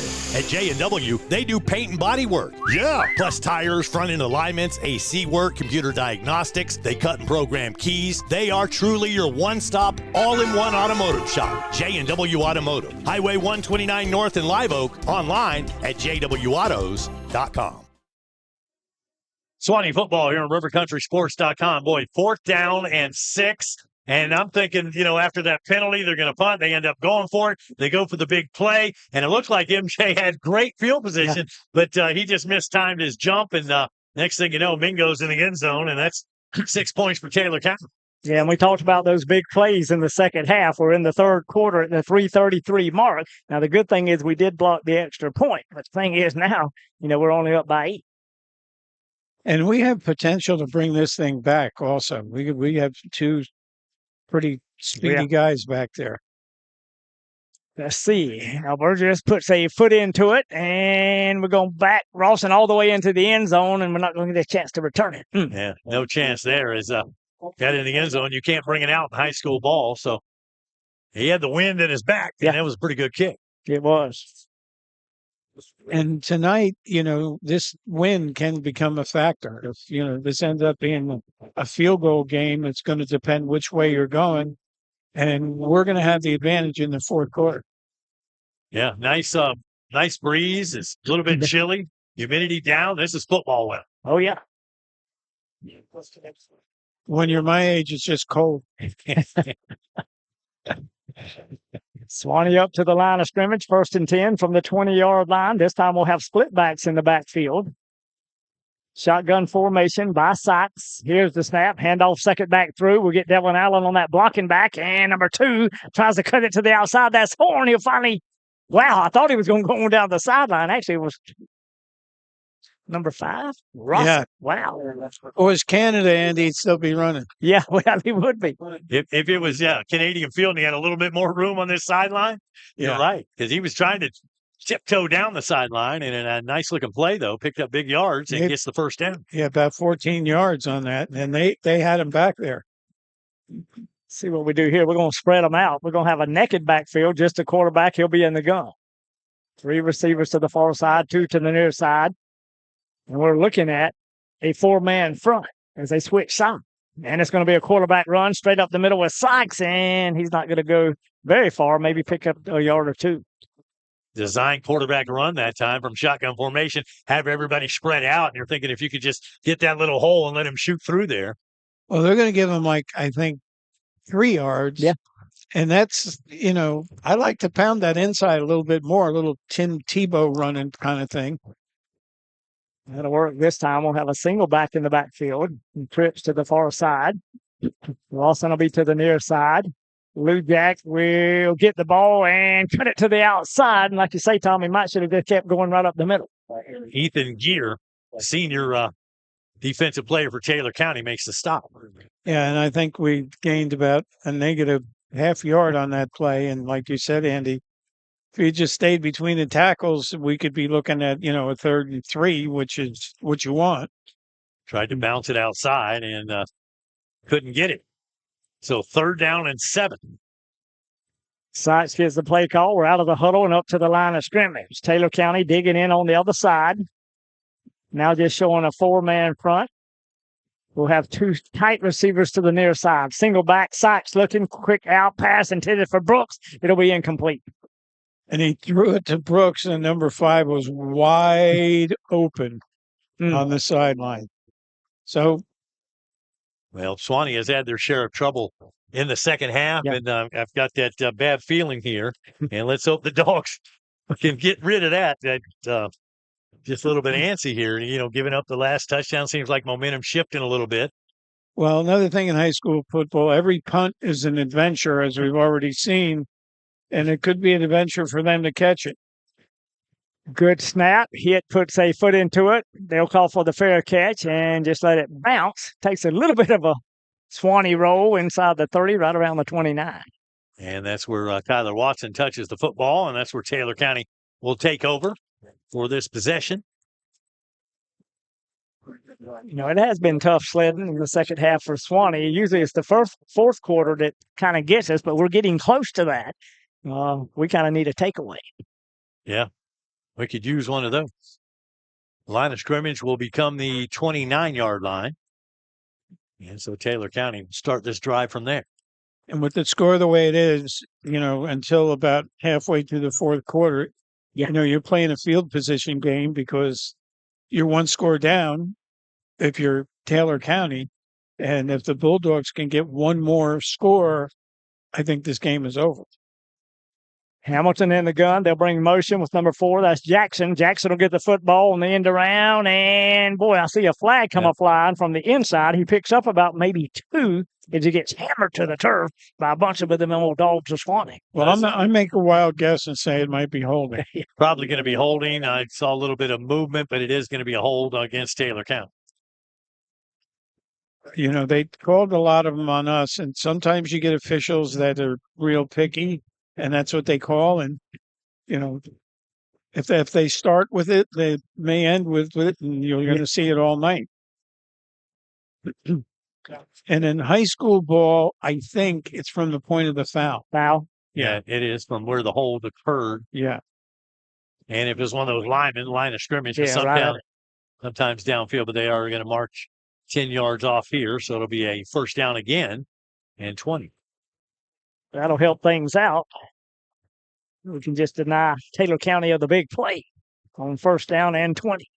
Shotgun formation for Hamilton. Single back in the backfield. That'll be McCoy. They got them all in tight. Now McCoy, he'll get set at the line of scrimmage. They're going to throw the football. We come after him. Short pass complete to number 4. That's Jackson on the near side. One would-be tackler misses him at the 25, and then we bang him to the turf at around the 28. Zion Walker gets the tackle, but nice little pitch and catch right there. Yeah. It's still going to be 2nd and 11. Yeah, pretty good situation for Taylor County. And they seem to be able to run the passing plays a little better when they do run everybody up in there tight. I don't know if it kind of gets some confusion going or what it is. Come out with those trips to the near side. That's the short side of the field. The single receiver far side. Number 7 will go in motion. That is Price. He'll get the football. Actually, it'll be number 5 with the football, McCoy, and he gets hit by 2, 3, maybe even 4 Bulldogs and slammed to the turf. Clay Starling gets credit for that tackle.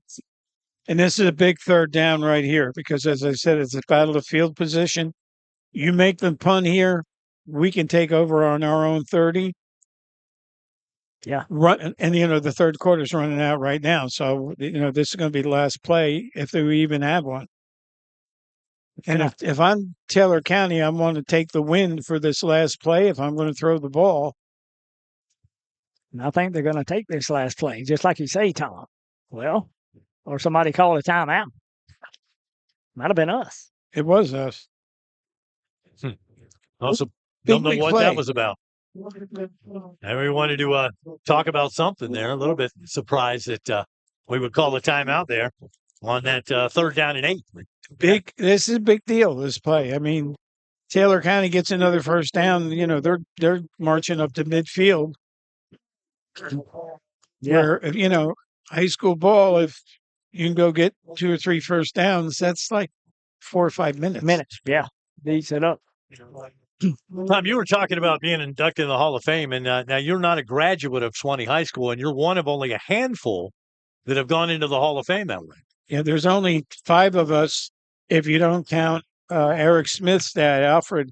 Alfred attended Douglas High School back when there was segregation, and he's in the Hall of Fame, the only guy from Douglas, and it's something that they may consider doing again.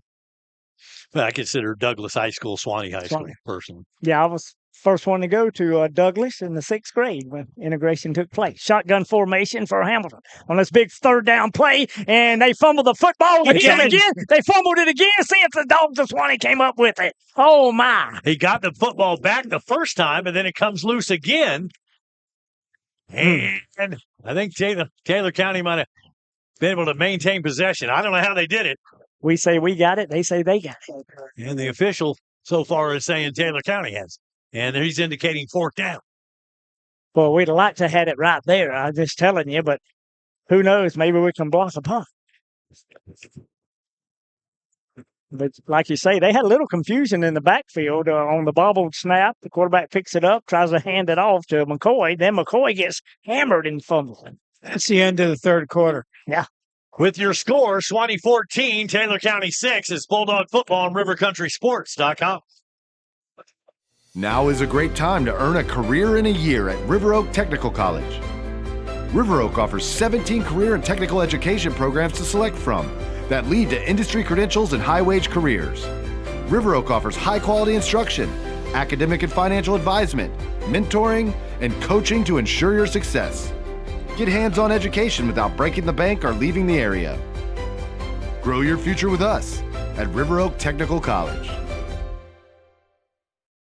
Need to paint? Call the pros at Charles Bean Painting. They'll paint it, they'll have it looking good. Whether it's outside your home or business or inside, they do texturing, drywall repair, plus pressure cleaning. Call for a free estimate. 386-209-7381. Licensed and insured, family owned and operated, serving the area over 30 years. Charles Bean Painting, LLC. Remember, it hasn't been painted till it's bean painted. 209-7381.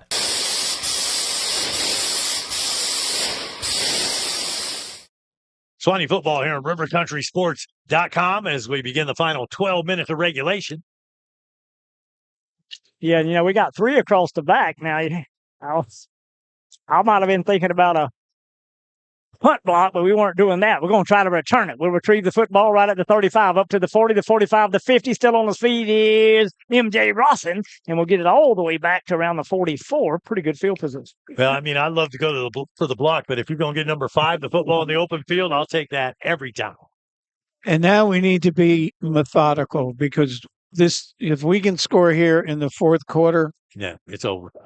Unless we do something really stupid or they get really lucky, it will be over.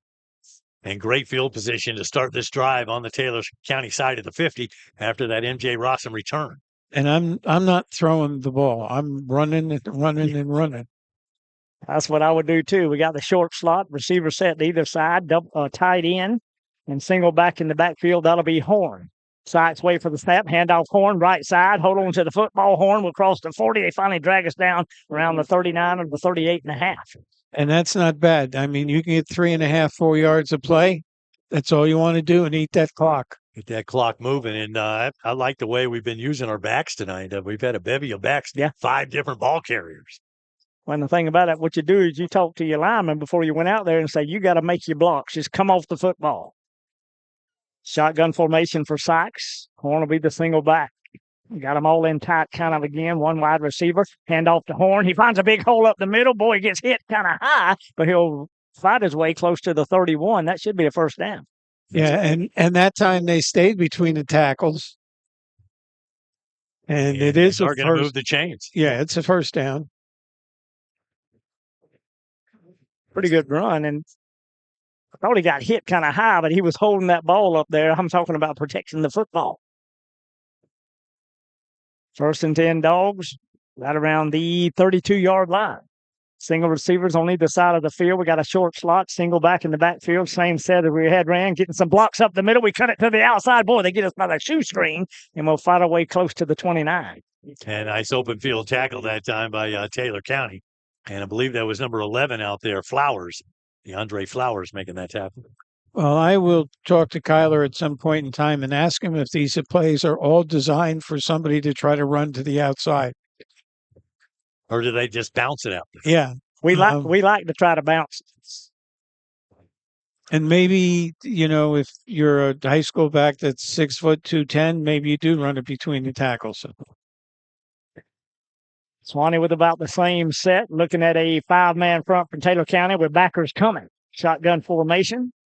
Single back, handoff to Rawson. Rawson to the 25. Rawson to the 20. Some of us 8 to 15. Some of us 8 10. Some of us 8 5.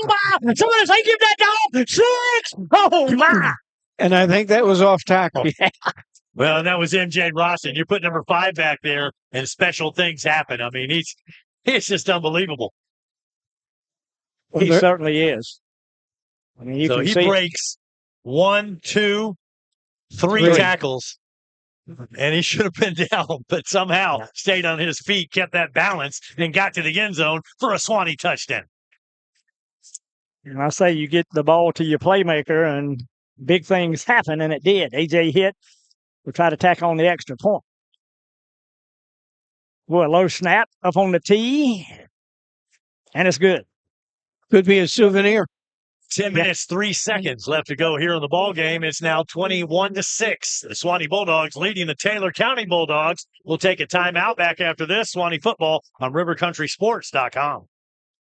Man, I'm getting eaten out of house and home here. Oh, do you have teenagers? No, termites. Don't you have Live Oak Pest Control termite protection? Nah, I've been doing my own pest control for years. Learned how on the internet. I see that's working for you. Maybe you should call Live Oak Pest Control. Who's your pest specialist? Call Live Oak Pest Control at 386-362-BUGS, 386-362-2847, or visit liveoakpestcontrol.com. No worries, that was just a shed. Well, Tom, you brought us some good luck here tonight. It's been a while since Suwannee has won a football game, so you might have to we don't want to jinx ourselves. You might need to be in the booth now every week. Yeah. Well, before the game, I went down and talked to every coach. I told them it's my Hall of Fame night. Are you going to give me a W? Don't spoil it. And they all said yes. I even asked the cheerleading coach. Yeah. So. Hey, how was the parade this afternoon? Oh, it was tremendous. Tyler and I had a great time. Simmons doesn't even really go back for the football to go out of the back of the end zone. And finally, we had the win at our back, and AJ hit, kicks it through. And we're lucky we didn't run anybody over because Matt Scott and Hunter Abercrombie were driving the truck. And they were so busy telling lies to each other that, the few times the brakes went on a little quicker than they should have. Yeah. But that maybe that's why they put us behind the fire engines. It's kind of like the fishing story. You go fishing and you come back and you tell somebody about the size of the fish you caught, and it keeps getting bigger each and every story. And it's kind of like that when you reminisce about, back in my day, and then, next thing you know, I ran for 160 yards on that touchdown carry. And I had and these were 3 FSU guys. Matt Scott and Tyler Chambliss, we're doing geographic things from Tallahassee and where we went to drink and where we went to do whatever. Shotgun formation for Hamilton. They're going to have to throw the football. They're looking down the football field. They come open. And we dive and knock it away, but he's going to throw a flag. And we were going for the football was Rossin, and I need to see that again. That was a bad call. Yeah. That was a good defensive play, but that was a bad call. Well, he didn't look back for the football, and I think that's what the official is going to call, that he never turned back to look at the football. He was trying to recover. And well, the nice thing in high school football is that's a 15-yard penalty. It's not at the spot. Yeah. Absolutely. And I think that was actually a legit call. So hate to say that because I do see it with green and white eyes, but. Well, he might have saw it out of the corner of his helmet and dove for it. Yeah. Went off his fingertips. It did. Huh. Anyway. 1st and 10, Taylor County. Hamilton in the gun, single back in the backfield. That'll be McCoy. Receiver set on either side. Here's the snap, and Hamilton looking. Throws it to the sideline, but it's incomplete. Yeah, we're in a cover one and with a 3-man rush. So, Taylor County, the only way they're going to get back in this game is throwing the ball. So that was Fred Cooks on that coverage. With eight guys in coverage and, high school ball, Suwannee could get lucky here and pick one. And just got the 3-man rush here as we're playing the coverage. 2 receivers near side, got a short slot, shotgun formation, and this time they'll hand it to the running back. McCoy comes to the near side, crosses the 40 up to the 45, and he'll fight his way up to around the 47 or 48-yard line. And that should be good for a first down, but there is a marker on the field. There is. I'm just guessing it's another hold. And it is going to be hold Taylor County and take away that McCoy run. Yeah, surprise. And the good thing about that is it did eat a little bit of clock time on the run, and then you got a penalty that's going to back you up. Well, and it was a great call because, we're doing a 3-man rush. Everybody's, turning their back, and they run the ball, and he had picked up about 11 or 12 yards. Yeah, you had everybody spread out, in coverage and left a pretty big hole. And so Taylor County had a big first down, but it's coming back. Yeah, I think from the spot of the foul, I guess that's right around the marker, around 40. It's just come back to 30, should make it about 2nd and 15. About 15, yeah. I think the one official was just confirming with the other official to put it at the 30.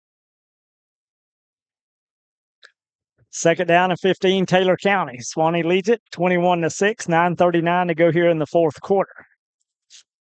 This time they got them spread out. Trips on one side, single receiver to the near side. We'll have some safety help underneath on both sides. Shotgun formation for Hamilton. We bring a blitz, and the quarterback steps up, throws it down the field. He's going to throw it past everybody, but that's because of that pressure. Yeah, Clay Starling came in a blitz that time and put a little bit of pressure on the quarterback. He did step up and away from it and was able to get the pass off, but he overthrew everybody. And that time we were in a cover 2, and that pass was overthrown, but there were 3 Bulldogs back there. Yeah. Well, we have one playing kind of center field out here, and right now that's Horn. It was Moran earlier, and just kind of trying to stay deep and keep from giving up that big play. Well, this may be the play of the game right here, because if they don't make it here on 3rd down, they're going to have to kick, and we will once again be winning the field position. Hamilton in the gun. They're going to set up the screen pass near side. And that's Watson, ain't it? Number 24? That is number 24. Wow. I thought it was. One of them Watson boys, but it was Kyler. And like Tom said, you put enough pressure, and we were there for the screen. And I remember when his daddy played here. Yeah. And now he's the quarterback club president. Yeah. Big INT from Kyler the Killer Watson. And I talk to him. I run into him all the time, and we talk. And he says, I want to brag on my boys, but then it's like, well, yeah, go ahead and brag. That's right. Keep making plays like that. Hunter's been injured, but he had a heck of a season going until the injury, and hoping to get him back for the end of things.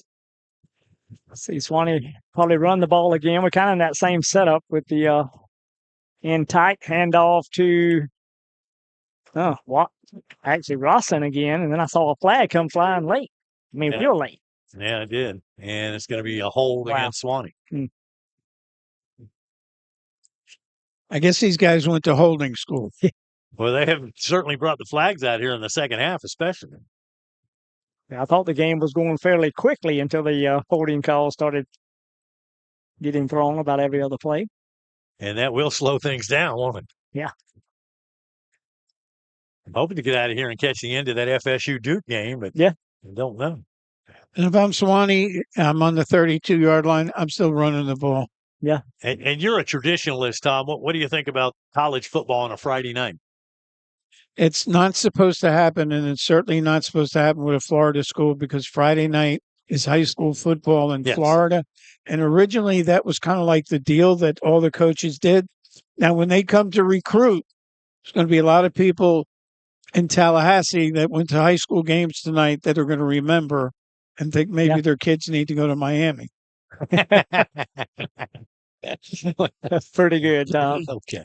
And the NFL has not done Friday nights for the same reason.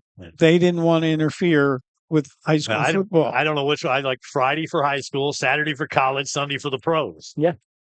And, Thursday night, they both have games, and Monday night, and now we got doggone games Tuesday and Wednesday and all week long. Smaller conferences. So, yeah, kids a game every night. And they finally back us up and spot the ball right around the 36-yard line. It's still first down, hand off to Horn near side. We'll try to block. They grab us by the jersey and jerk us backwards. Wasn't that a horse collar? It was close. And officials coming over there to talk to Rawson real quick, and the coaches like, all right, let's keep our cool, keep the clock running. Yeah. Second down. Around the 8:45 mark, and of course we're going to kind of take our time. We still face a second down and about 21. Yeah. Shotgun formation, 4 sides, single back in the backfield. That'll be Horn this time.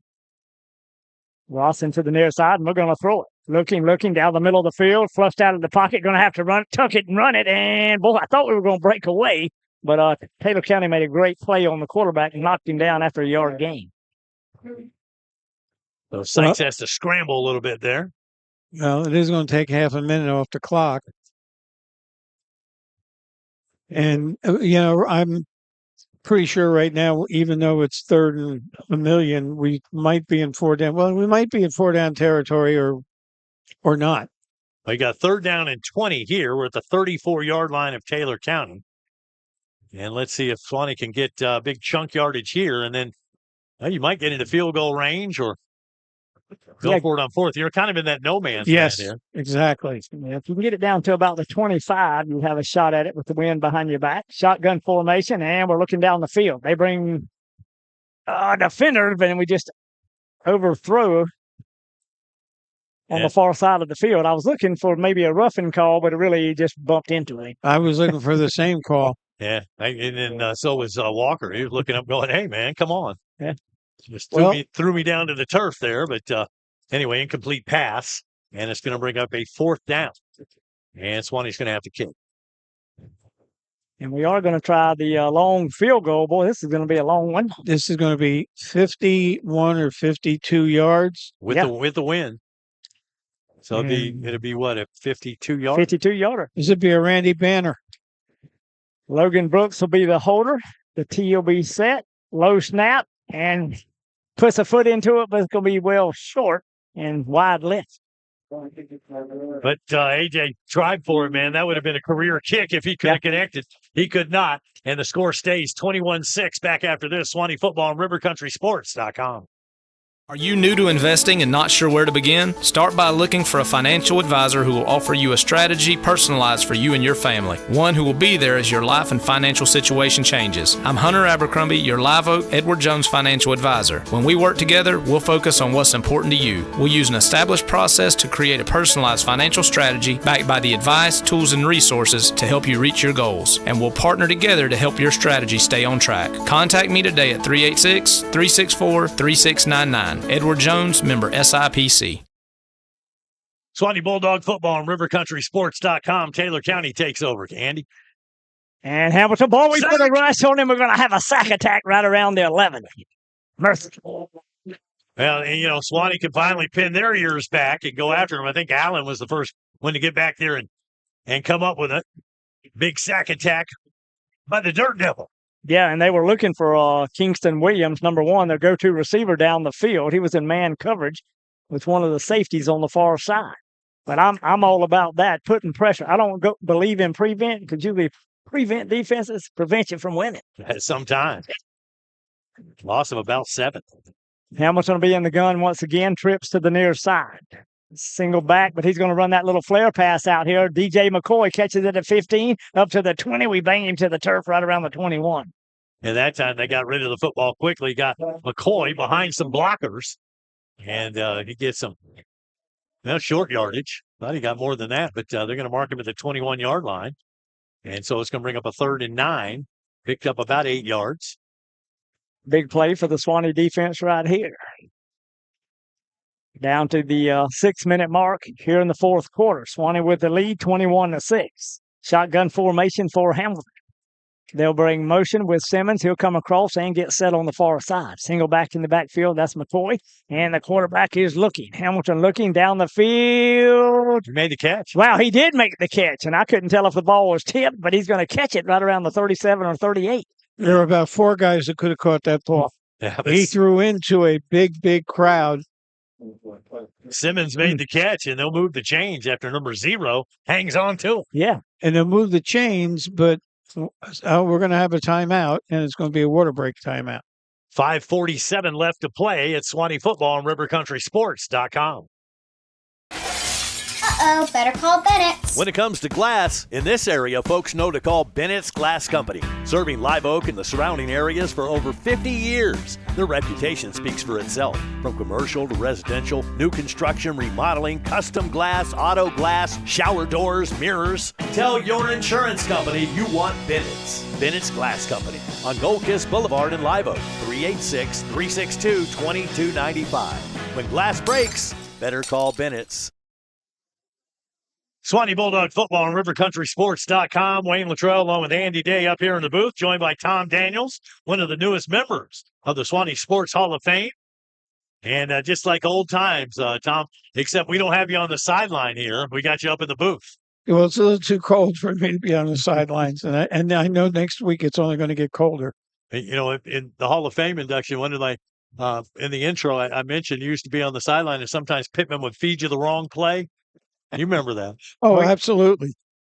Hamilton in the gun. This time that little toss pass, and it'll be to Simmons once again. Cuts it up the field. A couple of them Bulldogs hit him right around the 45-yard line, but he picks up 6 yards. And there is a flag. That might be number 1. Williams. Yeah, I believe it is going to be. And still a little pushing and shoving going on. And Simmons should have just taken it out of bounds to stop the clock, and he tried to turn it inside against a bunch of Bulldogs, and that's going to cost him. And then, a couple of extra shoves. And, if you're a Suwannee player, just don't react. And it's not easy. No, it's not. When somebody's shoving you, your immediate reaction is, I'm going to shove back. Yeah, it is. It's the thing to do. Personal foul going to go against Taylor County. So that's going to hurt them. Oh, it is. It's going to cost them big time. Instead of 2nd down and 5. Yeah, instead of getting the benefit of that play.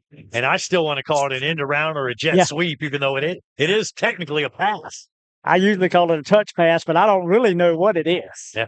Going forward. Yeah, Andy, you're right. Anything that, even a handoff that's going forward, counts to the quarterback having thrown a ball, even though he hands it to you. And they'll march us all the way back to the 30-yard line. Not us. They'll march Taylor County back to the 30-yard line. Yeah, and that'll be 2nd down and a bunch, at least 19. Somewhere in there.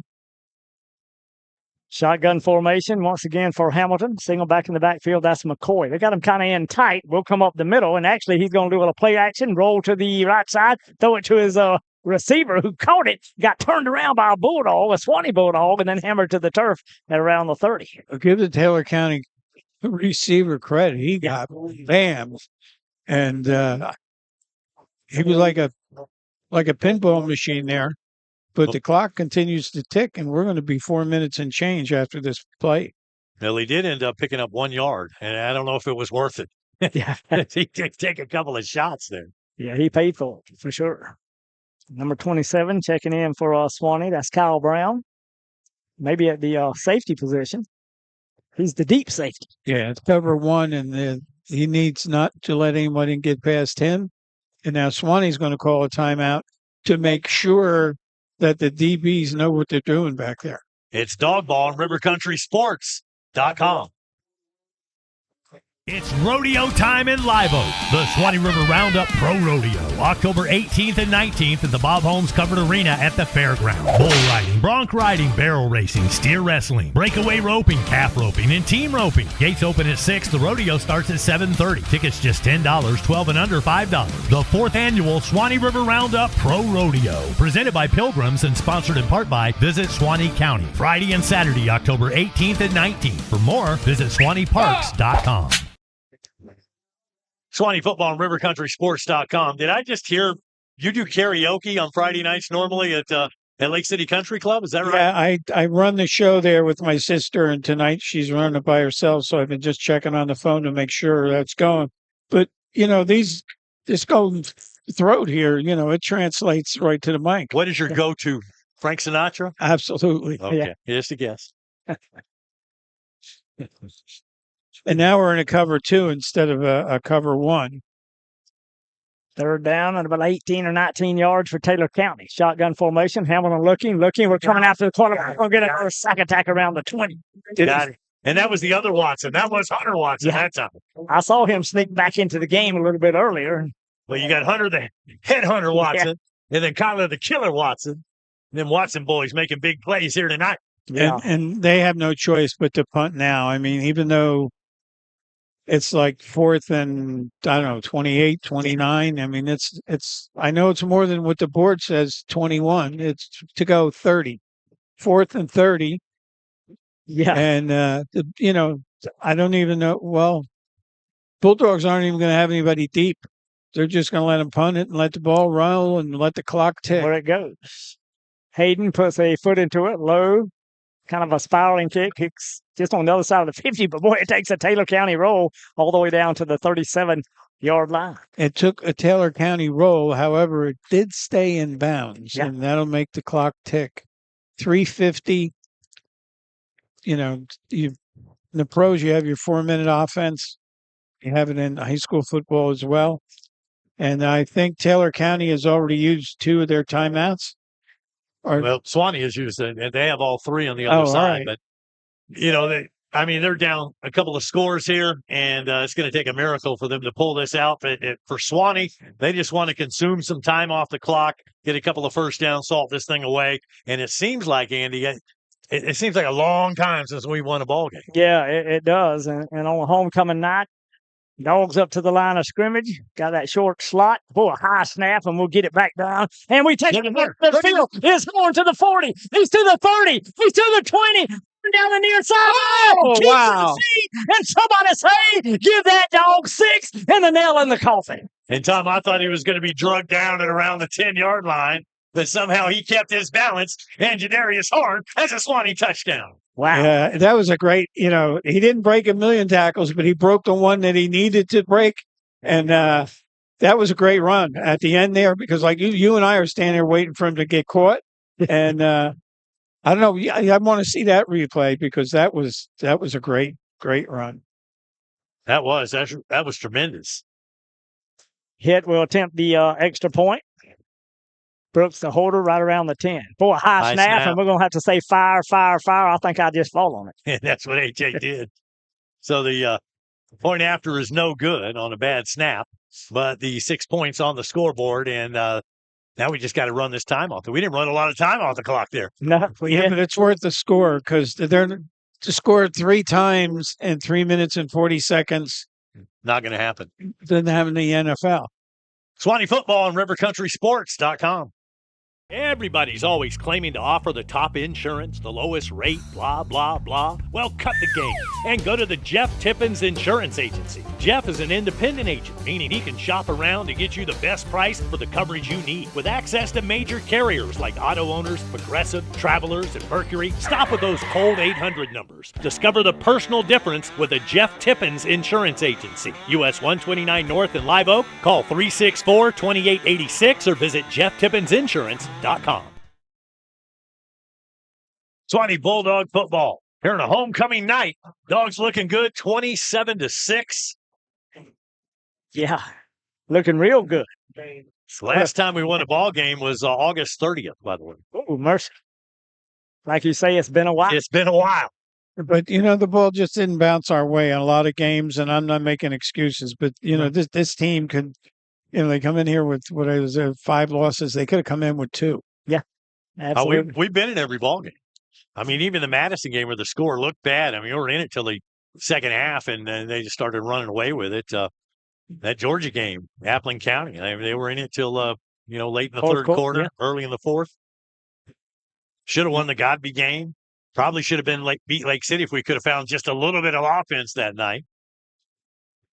And we might have if we'd had the type of offense where we've come around throwing the ball and running the ball some now. Yeah. That was the first game of the year. But that Baker County game, I mean, into that game until late in that ball game, it slipped away, but not going to slip away here tonight. And we got a legal procedure on the kickoff. Okay. Well, nobody's moved here. Well, how do you have procedure when? I'm not sure. Coach Hall's out there talking about it. Coach Hall's trying to figure out what do y'all call? So they're saying somebody was lined up off sides. I mean, they're all back behind the 40-yard line. Do you have too many men out there? Well, I hope the white hat will give us a signal, and then we'll have a clue of what we're guilty of. Well, Coach Hall's trying to, cut this off the pass before he makes the call, and they may wave it off. It's hard to honestly. I'm not sure what that was about, but he's going to wave it off. It's hard to penalize somebody when it's not time in yet. Dead ball. Absolutely. Well, anyway, so good. Everybody's come to their senses, and now let's kick the ball off. Mercy. Dogs lead it 27-6, 3:40 to go here in the fourth quarter. AJ Hitt tees it up at the 40-yard line. Simmons and Williams will be back deep. And we're going to just kick it out of the end zone. Taylor County will start out 1st and 10 from the 20-yard line. And if you're Taylor County at this point, you just want to, play for pride, I guess, see if you can't get a drive going here. But not a lot you can do being down 27-6 and only 3 minutes, 40 seconds left in the game. And I'm sure that, now they do it in the pros where they go into a cover 4 and, you just basically have 4 safeties back there. And that's kind of the look I see right now for the Bulldogs. And I think the 2 corners will drop back. Well, no, now we went back to the cover 1. I don't get that. Shotgun formation, handoff to McCoy. He'll take it to the right side, finds a little bit of crease across the 25. He'll be banged down at the 27-yard line. Speaking of pro football, what do you think about Jacksonville playing another game in London? 9:30 kickoff this Sunday. I hate any game that's played in Europe. They never paid a penny to make the NFL what it is. And it's just a matter of greed, in my opinion. Couldn't have said it better myself. Yeah. I think American football should be played in the United States. Absolutely. Shotgun formation for Hamilton. Single back. Well, actually, the back may have got it on the snap. He did. T.J. McCoy off the right side, and he'll get enough for the first down, it looks like, unless his knee went down early. Clock is now under 3 minutes to go in this ball game. And the officials will stop the clock here to move the chains. Well, when you're ahead and the other team gets a little frustrated and starts playing a little dirty, you just tell them, hey, look at the scoreboard. Look at the scoreboard. Yeah. And I just saw that happen out here. Number 1 from Taylor County, a little aggressive. And the Suwannee player just jumping up and down saying, look at the scoreboard. Yeah. Just keep your cool at this point of the game. Hamilton in the gun, receivers on either side, and this time he's looking down the field. Little pump fake, looking down the field from behind. We're going to sack him. The ball comes out of his hands forward. It'll go out of bounds. Should be a fumble right there, and he picked up a couple of yards just by fumbling forward. Kyler Watson got back there, and Allen almost got that ball before it went out of bounds, but it does squirt out of bounds.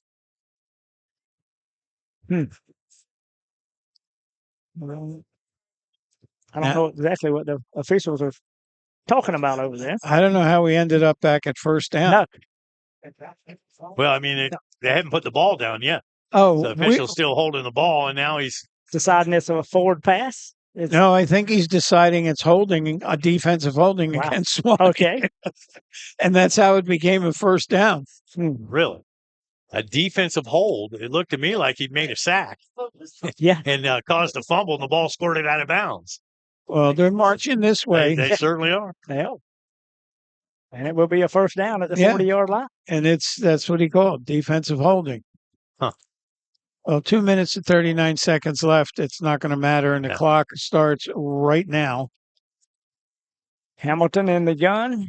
McCoy will be to his left. They'll have stacked receivers, actually 3 of them on the near side.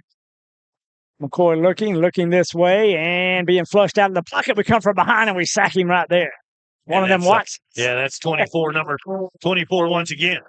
Kyler Watts. Yeah. And that's just total inexperience. You're the quarterback and you know that, Swanee's back here looking for a pass. Yeah.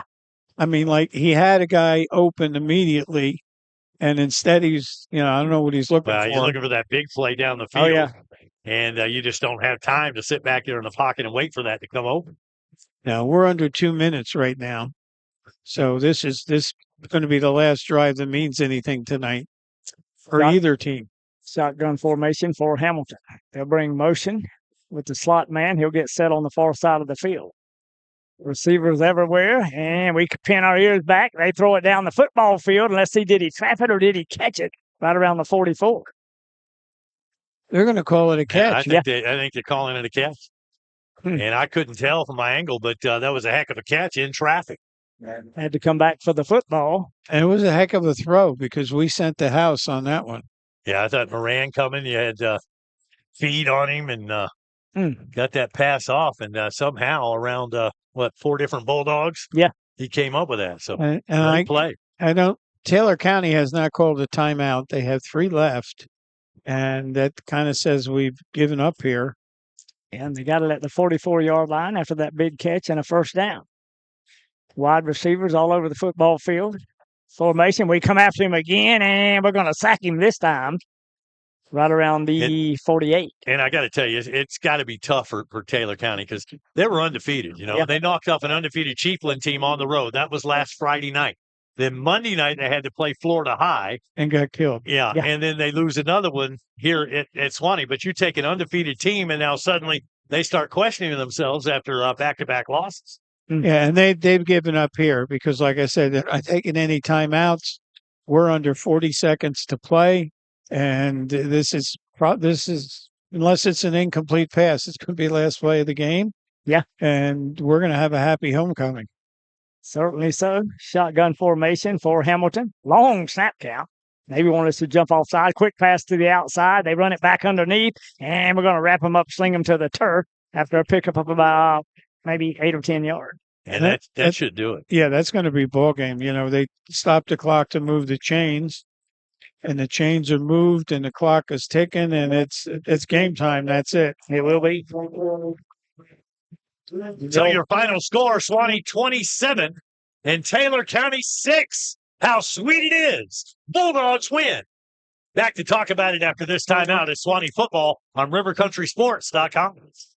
Proudly standing the test of time and shining through it all, Roundtree Moore Chevrolet and Chevy trucks. You all depend on trucks. Chevy trucks. We think it's because Chevrolets are the most dependable trucks built to last a long time. Roundtree Moore Chevrolet. Dependability for the win, again and again. Son of a gun. Chevrolet pickups are designed and built better than ever, giving you a smooth, solid ride since 1918. North Florida and South Georgia, Roundtree Moore Chevrolet knows you love your Chevy truck. Quality. Hello, this is Jeff Mosley, General Manager, Roundtree Moore Chevrolet. Come find out why we're the #1 Chevy dealer in North Florida. Thanks, and hope to see you down at the store. Find new roads with Roundtree Moore Chevrolet in Lake City. Online at RoundtreeMooreChevrolet.com. Mile after mile after mile. It's homecoming tonight, and our congratulations to the Queen and King and their attendants. They'll all be looking their best tonight. And at Live Oak Jewelry, you'll find a wonderful array of silver and gold jewelry sure to have you looking your best. Earrings, pendants, rings, and bracelets. You'll find it all at the LOJ and at great savings. And don't forget our jewelry repair service. It's all at Live Oak Jewelry, proudly serving the Suwannee Valley area for 77 years.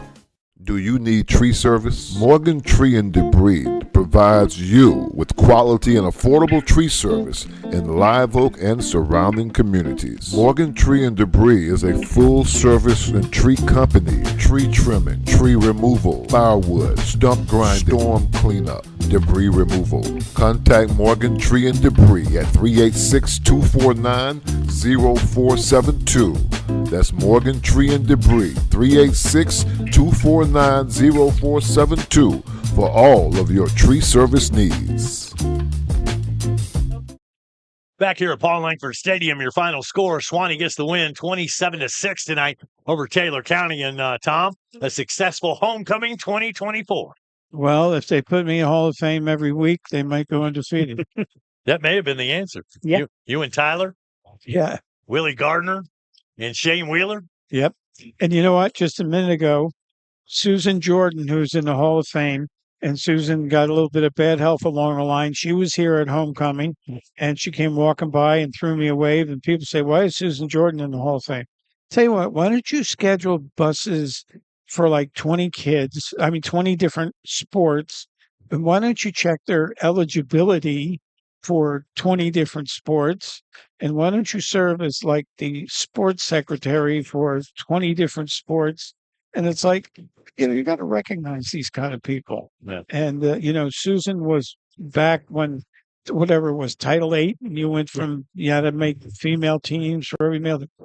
And her and Bob Cannon did an amazing job that they put the blueprint in for people to follow. And, there's a reason why people are in the Hall of Fame. And Susan was one of them, and that was it. Well, you mentioned Frankie Allen yesterday, and, you said without her, there wouldn't be a Hall of Fame. No, originally it was the Junior Women's Club that ran the Hall of Fame, and then the Junior Women's Club disbanded, and here was the Hall of Fame. Nikki Tsakris was the first guy. Lance McCullers was the second guy that was in, Coach Cox, and it's like, now what are we going to do? Well, Pittman took it over for, I want to say, he was there for the first 7 years.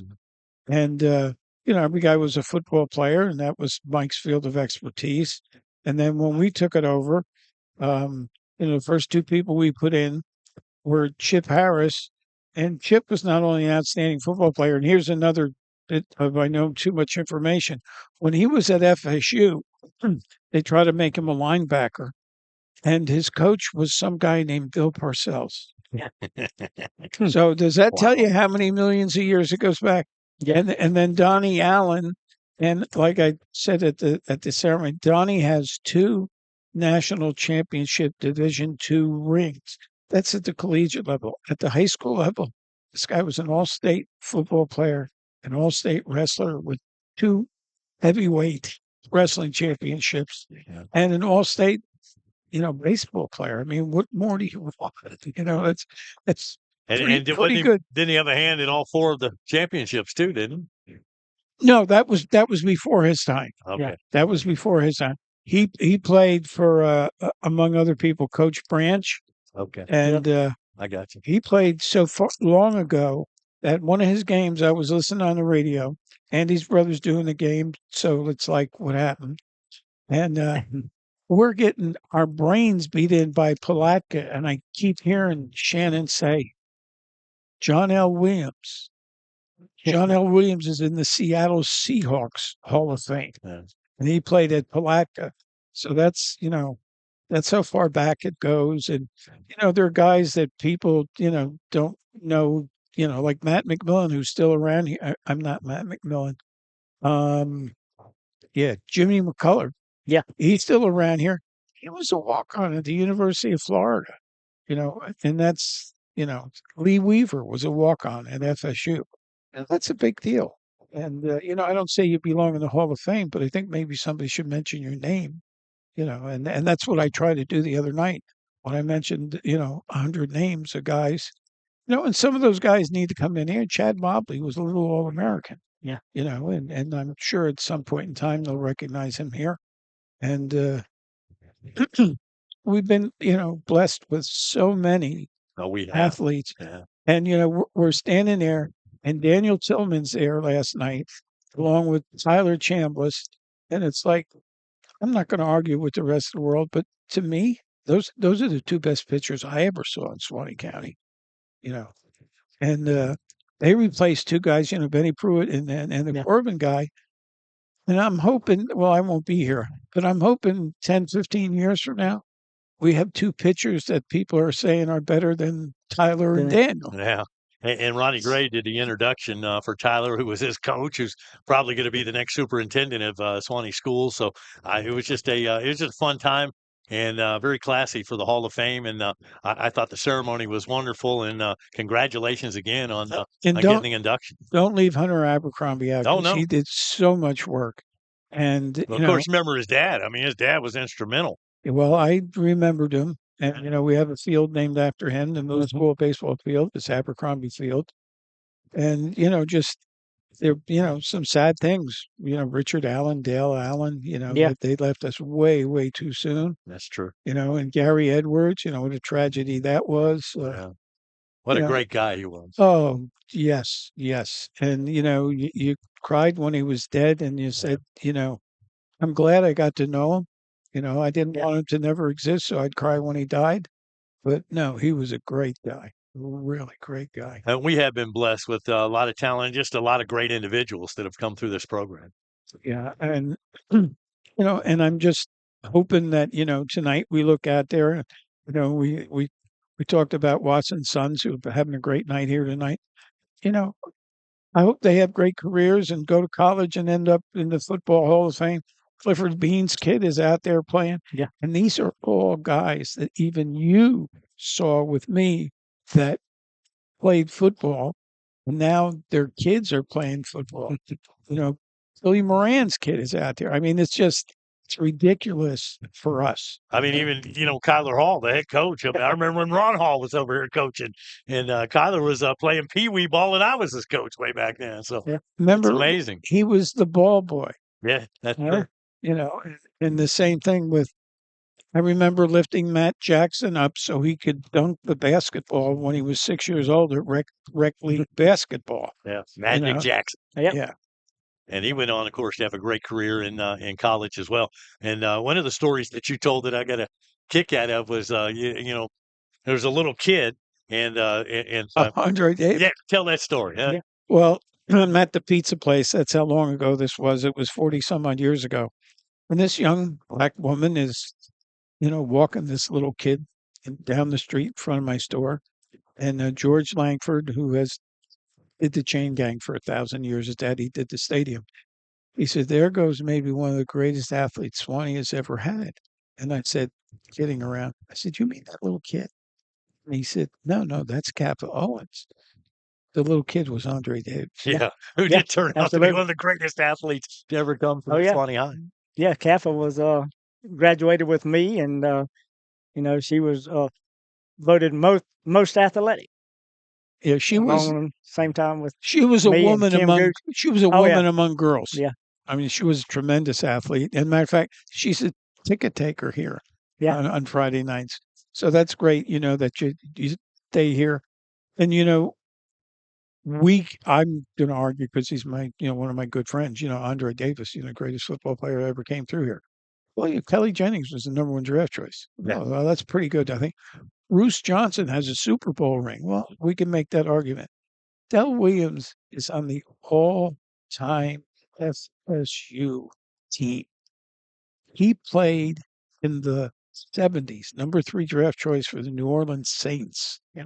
And, that's when Archie Manning was the quarterback. And to be, and I'm not a big FSU fan or a big Gator fan or whatever. I wish him all luck in the world. But when you look at schools like that, you might as well be looking at Notre Dame, Ohio State, whoever. They're as good as any of them. And to be on their all-time team when you played back in the 70s. Oh, yeah. God, I mean, I think he may have been the greatest football player that ever played at Suwannee. Swanee gets the win on homecoming night. Final score 27-6. Back with more after this. Swanee football on rivercountrysports.com. In the heart of the red zone is where the game is won, and you need a dealership that knows about scoring big. At Roundtree Moore Ford, we've scored this area's largest selection of new and pre-owned inventory. And right now, we're scoring rates as low as 0%.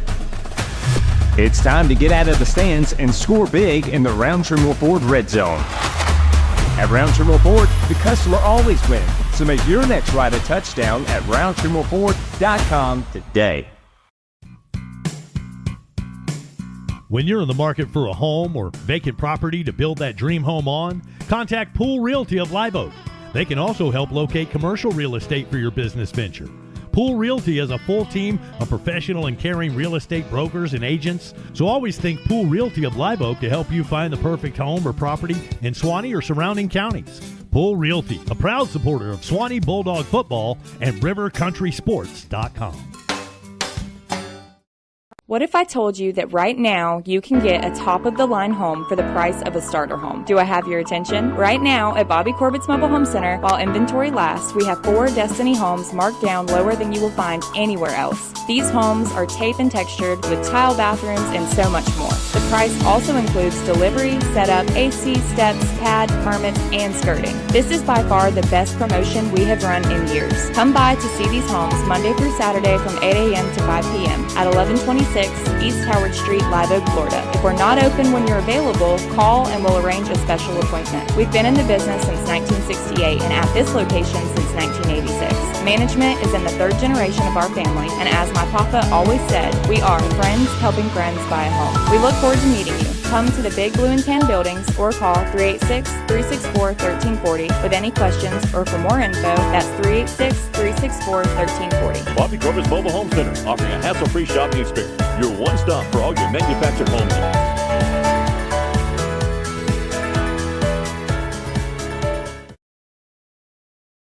The Suwannee Quarterback Club is a group of dedicated fans and supporters of Suwannee Bulldog football. To become a member of the QB Club, just contact them at SwanneeQBClub@gmail.com. Send them an email, SwanneeQBClub@gmail.com, or you can visit their Facebook page at Suwannee QB Club, Inc. The Suwannee Quarterback Club is an integral part of Suwannee Bulldog football. And by the way, we want to thank the NJROTC and the band boosters that they do the concession stands here at the stadium, and the food's delicious. So when you come out here, bring your appetite when you come to a home game, because they are 2 great organizations. And man, they've got some good food down at those concession stands. So bring your appetite on Friday nights and enjoy Suwannee High Bulldog football. And boys, we enjoyed tonight's ball game. 27-6 final score as Suwannee gets the win over Taylor County. What are your final thoughts on tonight's victory? Oh, I think it's great for homecoming. And, Suwannee was clicking on all cylinders. They had a block punt at special teams. The big turnover in the first quarter after we had turned over the ball, that's defense. Offensively, we put a drive together. So, we played a complete football game. We scored 4 touchdowns. And I'm just going to change the subject for a minute. You've got your list of sponsors. I just want to say that I don't know how many coaches' corners I did from Wes Haney's. Yeah. And the other thing is Live Oak Jewelry. That's the Bogus Boys. I think Live Oak Jewelry is the longest sponsor of Suwannee football. I mean, when I say long, I'm talking like 30, 40 years. Yeah, I think that goes back to the first ever broadcast of Suwannee football on radio. And they've been a sponsor, and then coming over with the live stream. And we appreciate John and Bart and the Bogus family Man, I tell you what, if you need jewelry, that's the place to go. If you need a jewelry repair, or a that's the place watch. you go. Yeah. Yeah. Yeah. And I knew their dad, Lavoie was a great, great guy. And, I've been downtown for, just about 50 years. And they were there 50 years before I got there. Yeah. That's a So, long time business and, solid. No doubt about it. We appreciate their support here on rivercountrysports.com. All right, back after this timeout, Suwannee football on rivercountrysports.com. What's a football game without pizza? Papa John's Pizza of Live Oak can take care of all of your football dining needs. Take care of your hungry crowd before, during, or after the game. Stop by Papa John's for better pizza, better wings, and many other delicious menu items for the family or the game crowd. Papa John's Pizza always has better ingredients, better pizza. Better get you some. Now is a great time to earn a career in a year at River Oak Technical College. River Oak offers 17 career and technical education programs to select from that lead to industry credentials and high-wage careers. River Oak offers high-quality instruction, academic and financial advisement, mentoring, and coaching to ensure your success. Get hands-on education without breaking the bank or leaving the area. Grow your future with us at River Oak Technical College. Your one-stop auto shop, J&W Automotive. At J&W, you can buy a car. They've got a great selection to choose from. At J&W, you can get your car fixed. They provide complete vehicle repair. At J&W, they do paint and body work. Yeah, plus tires, front-end alignments, AC work, computer diagnostics. They cut and program keys. They are truly your one-stop, all-in-one automotive shop. J&W Automotive. Highway 129 North in Live Oak. Online at jwautos.com.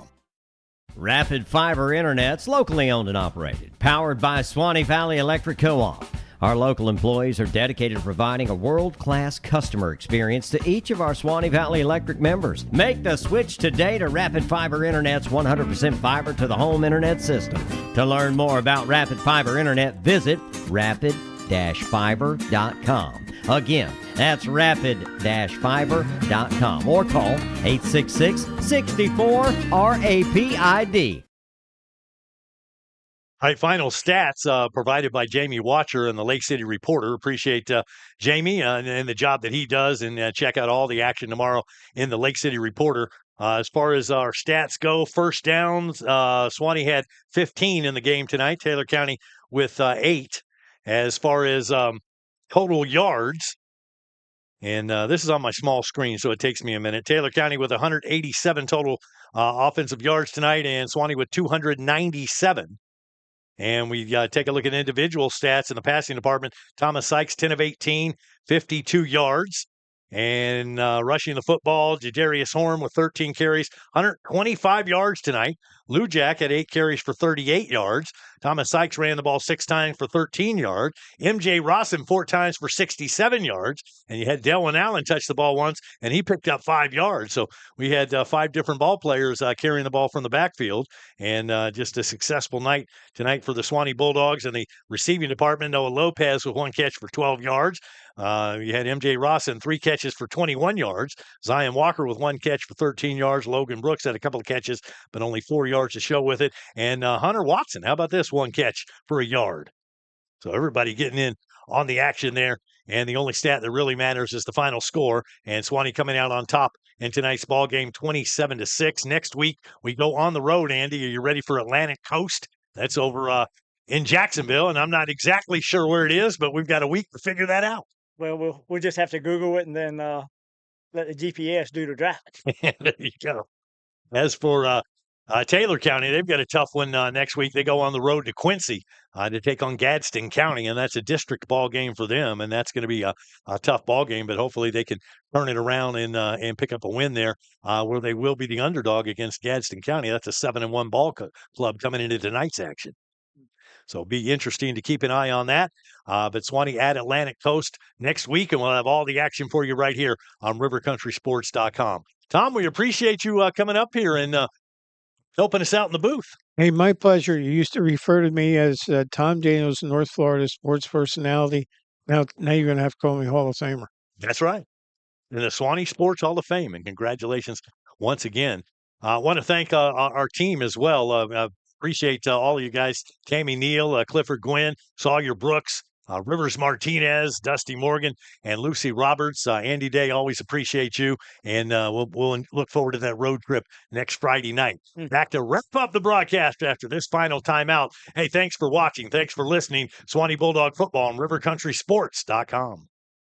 Do you have a valuable garment that requires professional and quality dry cleaning? Your jeans need heavy starch, your slacks need hemming, or your wedding gown needs preserving? Hop on over to one of the 5 convenient locations, Howard Street Dry Clean in Live Oak, Town & Country Dry Clean in Perry, Madison Cleaners in Madison, or one of the 2 Cloud Cleaner locations in Lake City. All 5 locations have a convenient full-service drive-thru to better serve you. Each visit is greeted with a smile by a friendly and knowledgeable staff member. When you pick up your items, your satisfaction is guaranteed. As always, your business is appreciated. Visit one of the 5 locations today to ensure you are dressed to impress.